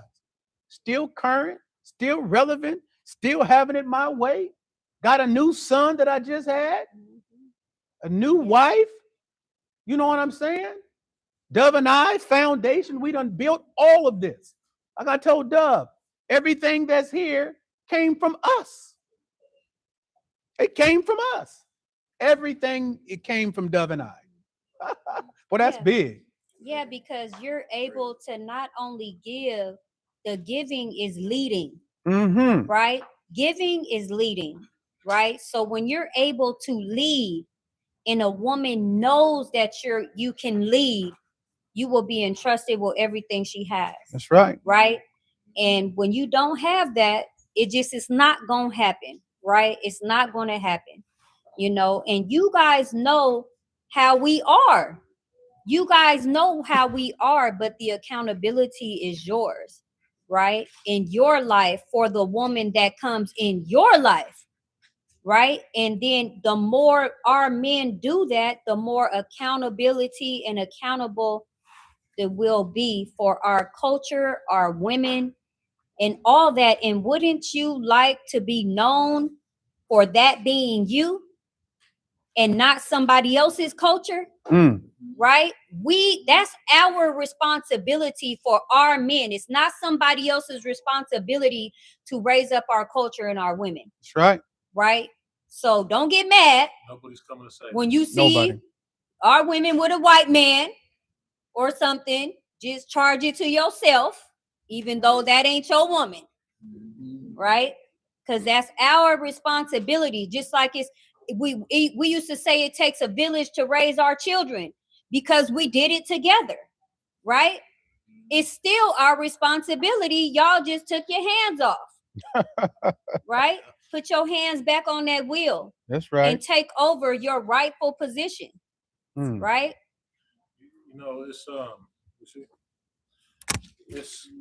It's important that you know what's going on, Shy baby, man. Missed you, man. Missed you.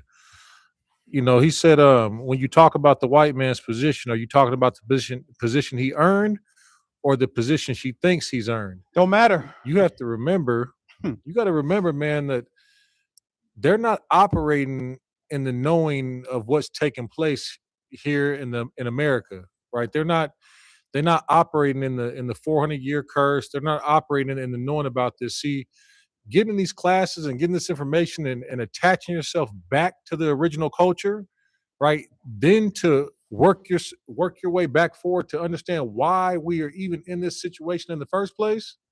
See, then they can begin to see that. See,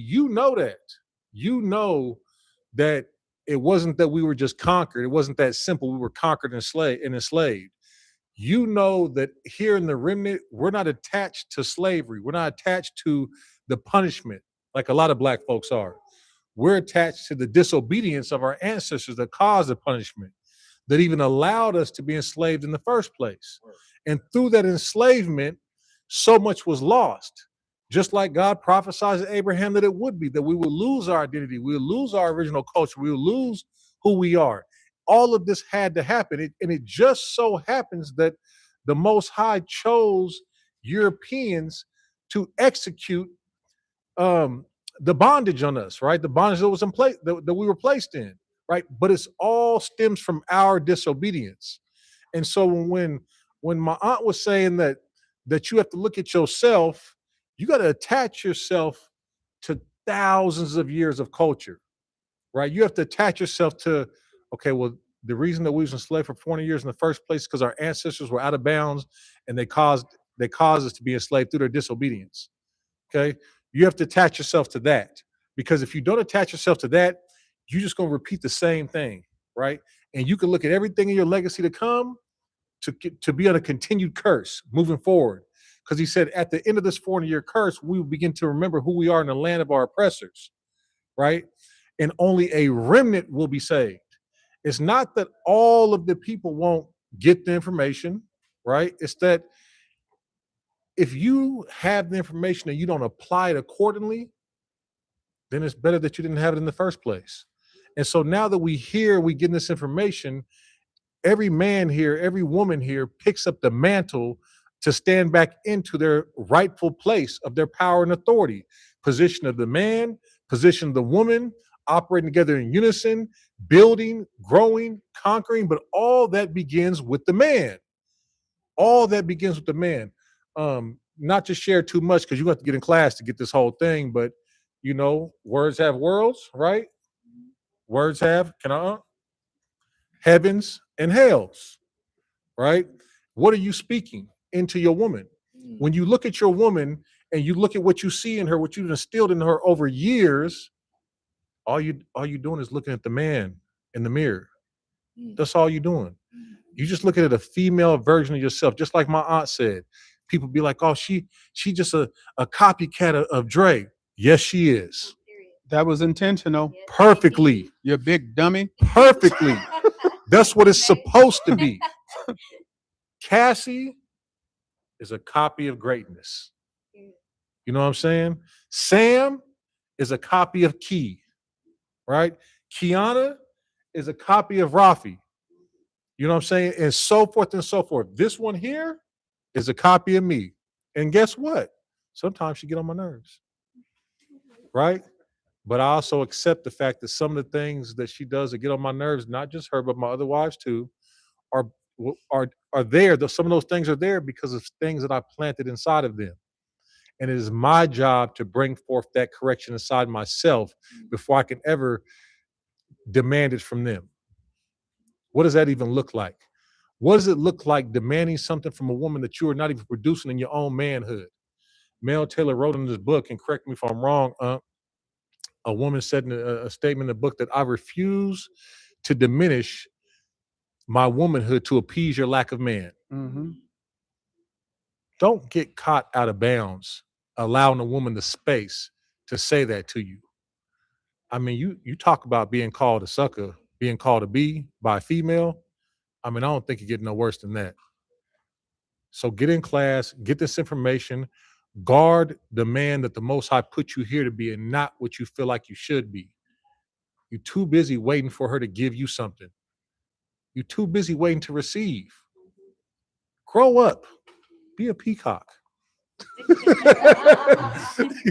So You to wanna say end something? this, you wanted to say something? She wanna say Okay, something. so I'm gonna go back around to a case for the black woman. I guarantee you, I won. Go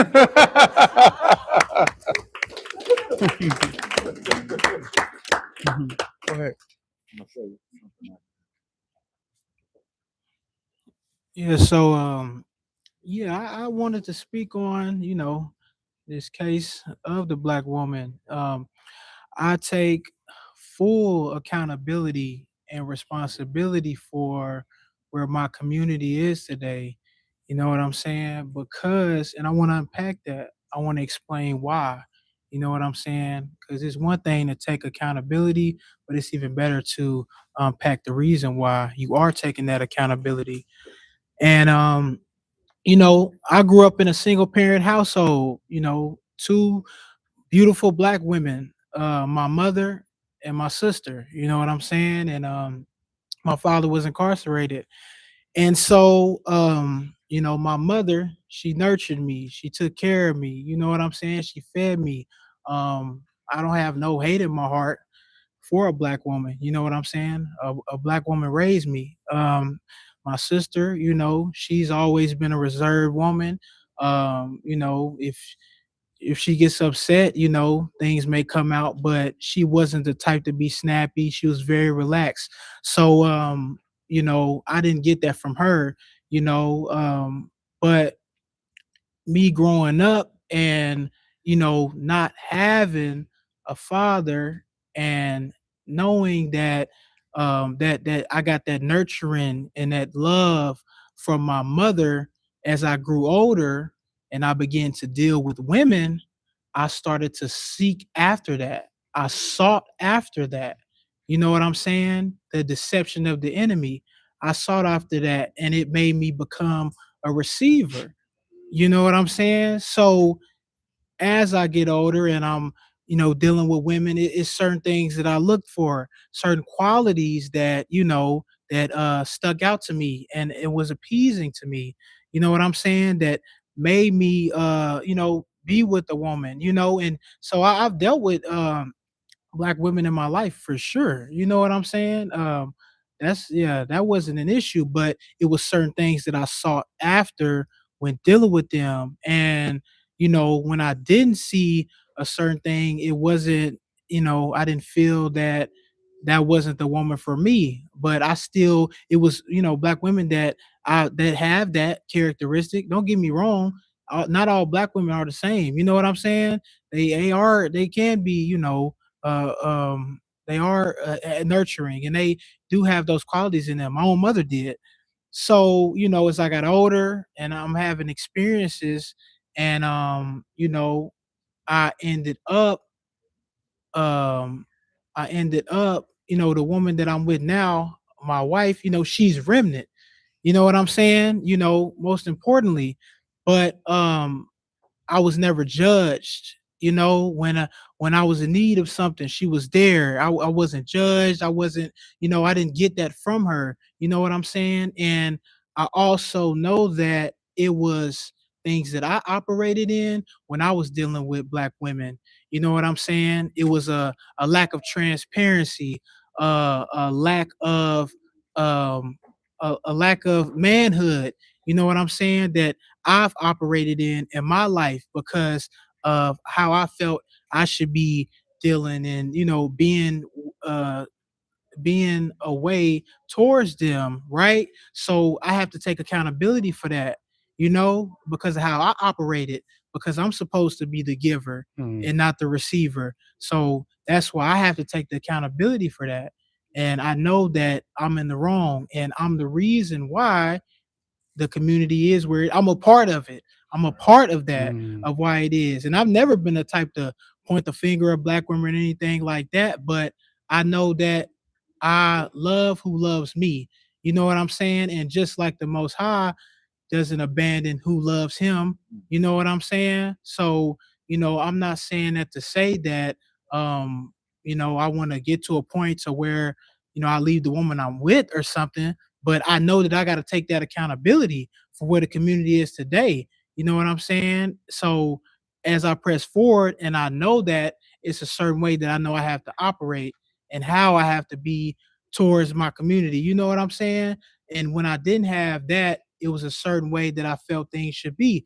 Because, like Dre said earlier, the black men in our community, we wanted to seek after what that culture had put into their women. mm, So, like I said earlier about that nurturing that my mother was giving me, and I felt I didn't see that when I was going and operating and get older, and I seen that in other races. mm, I sought after that. mm, You know what I'm saying? And I felt like, oh, okay, I see that and that. But the fact was, I was getting that nurturing from my mother, but I was missing the part about being a giver. You know what I'm saying? Because of the lack of manhood, it wasn't there. So that was the trick. That was the mhm, deception right there. Seeking that nurturing that these other cultures of men had given to their women because my mother gave it to me. mm. You know what I'm saying? So, you got to be mindful of where the world is today and just, how everything is going. I see these things on the internet, the all these streamers and stuff, the way they deal with, women and stuff. It's funny. It's people think it's funny. They think but it's really messed up. It's really sad. It's sick. It's sick where our community is today and how we treat our women. And it's so normalized. Mm, It's normalized to the point that it's funny. It's a joke. You know what mm. I'm saying? And it's popularized. And you see this, you see that, that's where our people are today. So we have to start with taking that accountability. And it's not gonna be everybody, you know what I'm saying? But those men that do, that your life will begin to show it. Your life will begin to elevate as you begin to take that accountability. You got to start somewhere. Mm. You got to grow from something. You know what I'm saying? So, that's what I wanted to say. Yeah, yeah. That's powerful.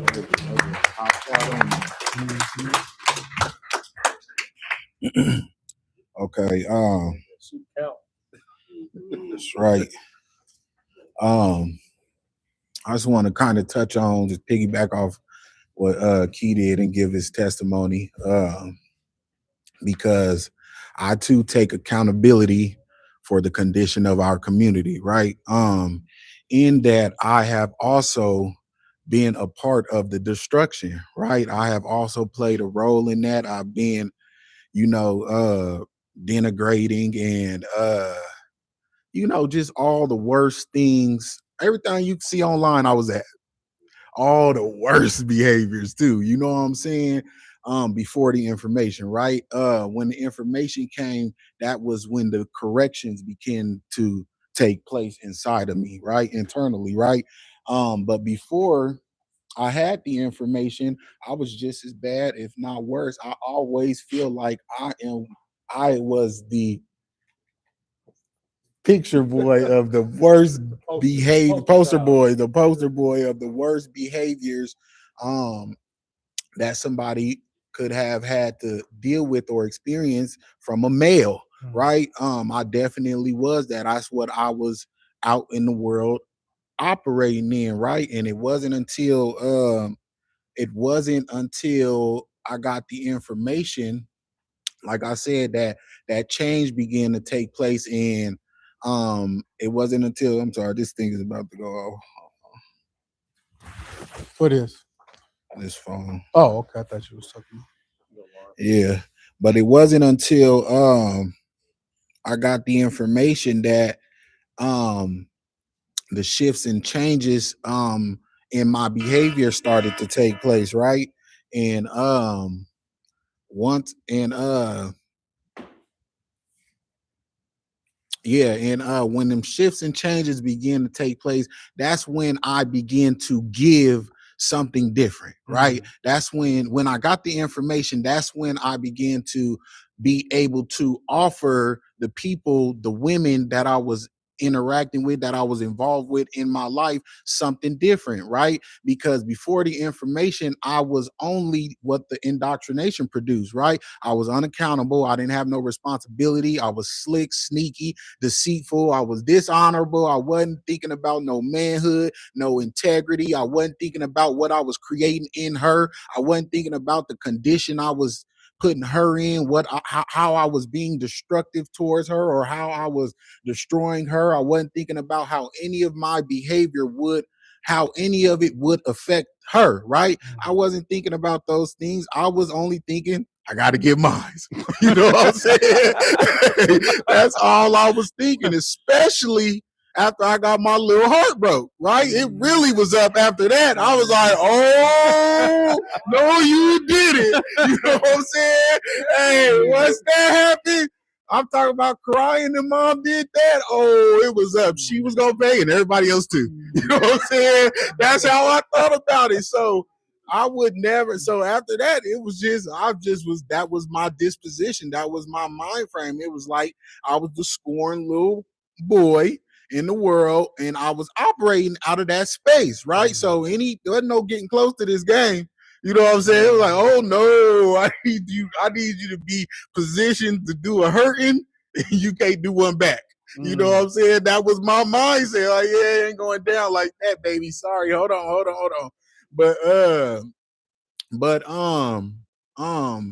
after the information came, after the information, that's when the corrections came in me, right? That's when the Most High began to break down and give me understanding about why I was so out of bounds. You know what I'm saying? And allowed me to see my error and how those things I was operating in were affecting my community, right? And how that was affecting my women, and just that, and just how denigrating it was towards myself as a man.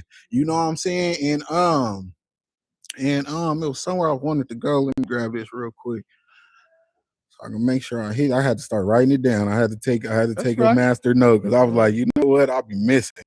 But what I wanted to say, I was just trying to say that after I got the information, that's when the corrections came. And it was like something the Most High did. It's like he spun me around, he spun through the block and sent me back to all the women I damaged to offer the correction. Right? It was like he spun me through there and said, okay, yeah, you ain't done. You gonna go offer who you are now to them. Right? That's what I feel like took place in my life, right? Like because I went down through there, you know what I'm saying? And the blessing of the information, right? This is another thing I wanted to touch on, because Dre was touching on, is the blessing of having the Most High turn your curses into blessings. Because I did those things and operated those ways, I experienced those consequences, right? I had to endure the consequence of operating and being out of bounds, right? I had to endure the consequence of violating those women that I was with in my life, right? It's like the Most High he didn't let me get away from nobody. You know what I'm saying? Every woman that I had like a serious relationship with, that I operated like that towards, it's like most of them, except for one of them, I had kids with them, right? So I really only had like 3 serious relationships in my life, and 2 of them produced children. And the Most High made me have to endure the consequence, the suffering, the agony of having been those ways towards those women. You know what I'm saying? Through what I had to endure even after the relationship was over, because I still had to deal with them as my children's mothers.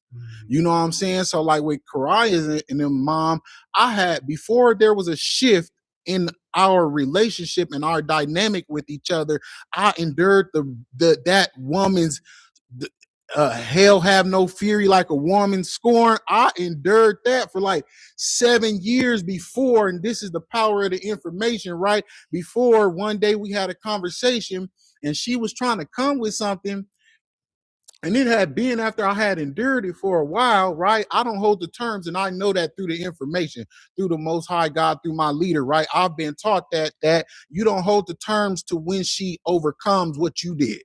You know what I'm saying? You have to endure that until the Most High decides to lift that consequence off of you and allows her to shift out of that disposition.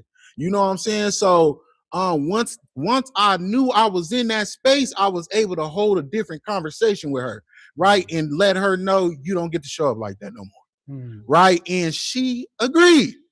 I said, she agreed, right? I remember I called you about that. She agreed. So I'm telling you and testifying to the power of operating in the information and being But you missed the convicted part, in it. boss. Mhm. You missed a major part.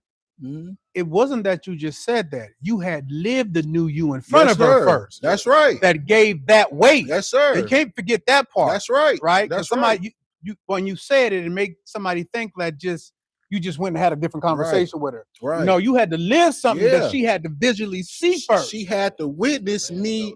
She had to witness me operating in the information, in the growth, in the new man. Right. For years. It took a consistency, because she came through that joint and shot up the block as many times as she could. You know what I'm saying? Hey, I'm talking about she came through that joint and she tried me in every capacity that she could, with my children, keeping them away from me, giving them back, she not being in the picture. I'm talking about your boy was out there. I was doing exercises in that joint. You know what I'm saying? I was being tried.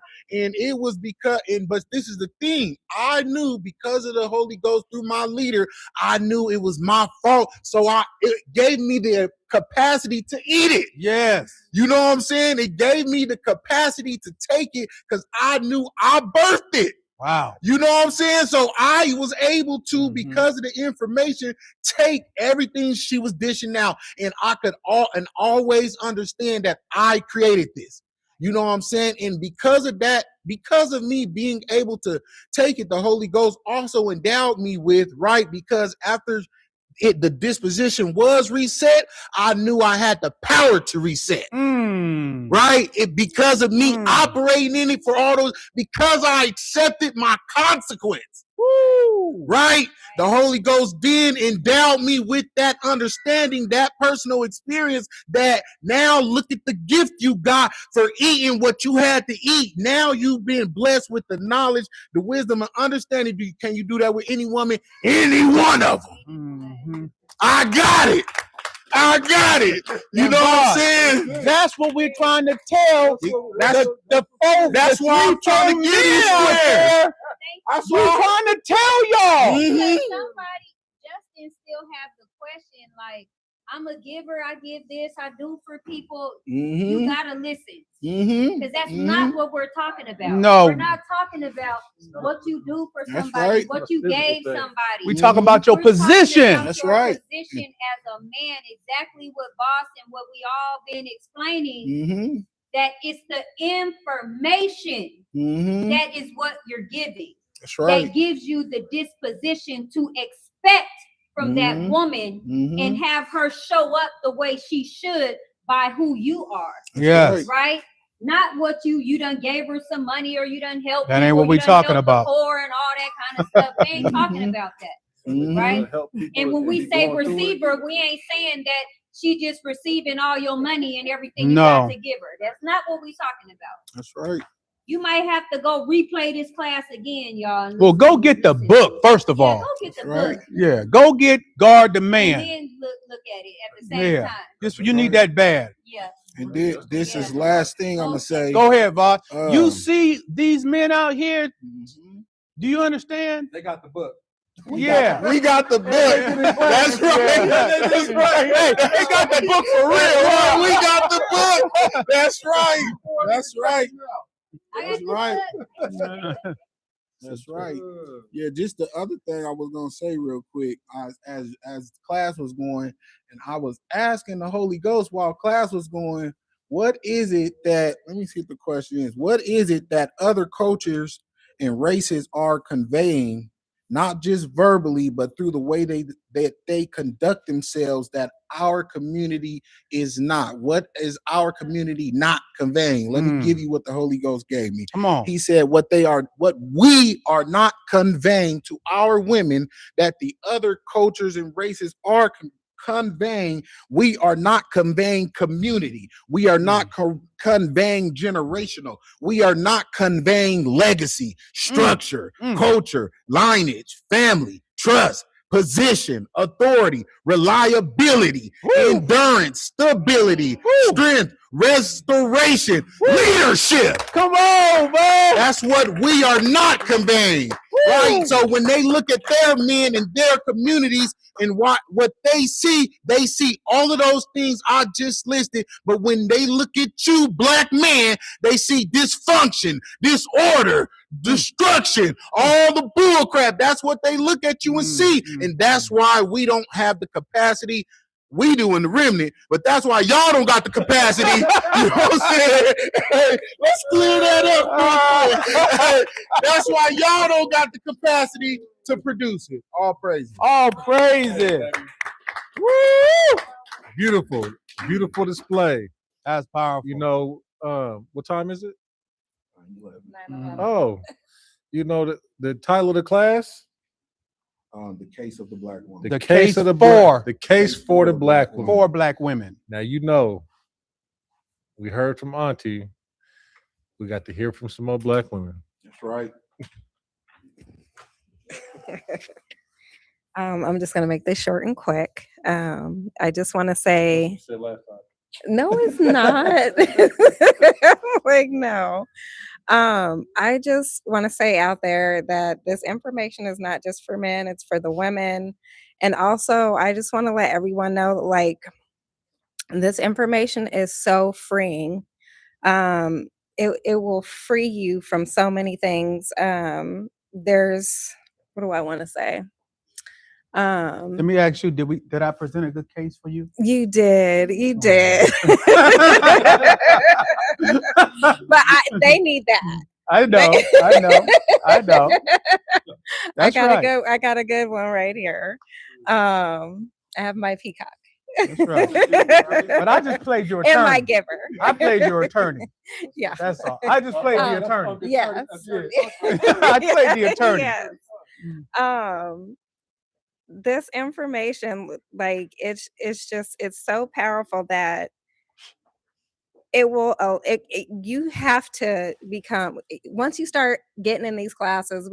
I started with class with the YouTube class on Wednesdays, and then Mondays and Fridays, the paid classes. And then I started watching the OnlyFans classes and the Instagram classes. But as I'm watching these classes, I start to become more accountable for the things that you've done in your life. And there's no way that you can be in these classes and getting this information and not become accountable and start thinking about your past or things that you've done to people or maybe to yourself, and take on that responsibility of like, hey, you know, I need to make some corrections and changes in my life. This information just busts it wide open. And you just begin, like I said, you begin to just be accountable for everything. You can't lie. There's just so many things that you can't do once you have this information because it just feels so wrong. So I just want to say that just please, everyone, get in class. This is not a game. This is our real life out here, especially in our community. We are just struggling out there. You guys are struggling in the world. Yeah. Don't like I mean, like over here in the remnant, we are good. I am good because I am telling you, I have grown so much. Like I said, it's freeing. This information will free you. There will be weight lifted up off your shoulders that you never thought would come off. Like what they're telling you out there in the world to be, you guys are being that. Over here, it's not like that. Oh my gosh, it's just, I don't even have the word for it right now, to tell you, but it's extraordinary, the feeling that you feel when you have all that worldliness up out of you, and you're getting it up out of you. You know, for me, I still have a lot that I'm working through, and it's getting up out of me, but it's all for the greater good, and I love it. And the salting process is amazing, even though it hurts sometimes and it doesn't feel great, but it's necessary to move forward and to be prepared for your next position that the Most High has for you. So y'all better get in class, and stop letting the world tell you who you should be. And that's it. That's all I got right now. That's good stuff.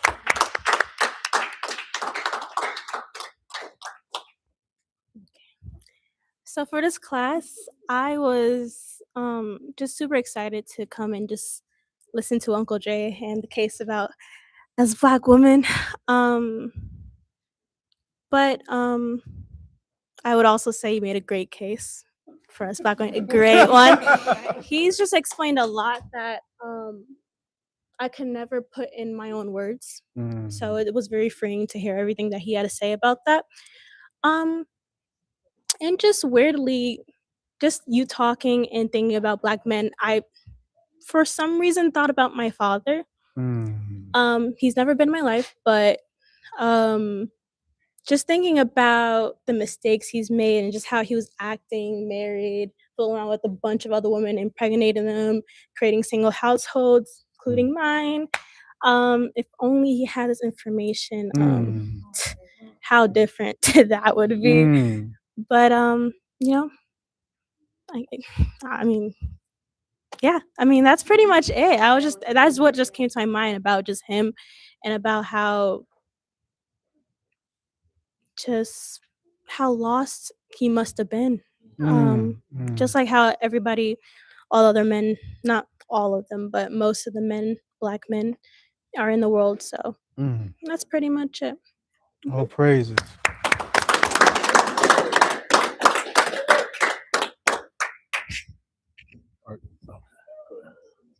And I wanted to say that not only Kiana, we can all look back, most of us, like a lot of people didn't grow up in 2-parent households. And even if you did, that was still going on. Right. And there were hidden women and all that. You know how it goes, because there's no honesty and accountability in relationships. Right. And that's another big problem. But what we can say is that every woman up here has a remnant man that's a giver. Right. So although she experienced that, I did too. I had a 2-parent household, but I experienced that with my father, right? But because he wasn't a giver. And but I have a giver. We all have, everybody married here, we have givers. And that's a blessing, because we are actually reversing the curse on our culture, right? And I also wanted to say that you guys could see, like, I don't care what sect, whatever somebody in our comments, and you could easily tell how much this information is needed when somebody comes and say they're from the 22, 69, 34, 100, and they still in class, right? Because if you from some other religion and you up over here listening, you know how bad it's needed, right? Because y'all still in class. And some of them is still in paid classes. And I don't care what they using it for, they still getting it and they still using it. I just wanted to say that. But I just want to say all praises to the Most High God for this information that we have to be able to reverse the curse. It has to take, it's always taking information to change something. You cannot make change without it, right? Our classes on YouTube for Justin and anybody else is on Monday and Fridays at 7 p.m. Western Pacific time, right? Get in those classes, subscribe, right? You know, I'm pretty sure, like with the person who's getting a divorce, I'm pretty sure that you would be paying way less out the pocket right now if you would have had this information. If you have to pay alimony and child support and all that kind of stuff, if you had this information, you wouldn't even be doing that, right? You would have this information. Save yourself some and gain something. Okay. All praises. All praises. Well, that's We so Auntie said it, 7 p.m. Monday, Friday. You can catch us on. Did you want to say anything else on? mm-mm. You can catch us on Tuesdays, What's up, wifey? same time, 7 p.m. on Instagram. You can catch us on OnlyFans on Thursdays at 7 p.m. and we right here every Wednesday, same time, right? You know. And get the book. Yep. Guard Amazon, the baby. man. Guard the man. Guard the man. We love y'all. Represent Remnant everywhere you go. All praises. We out. We out.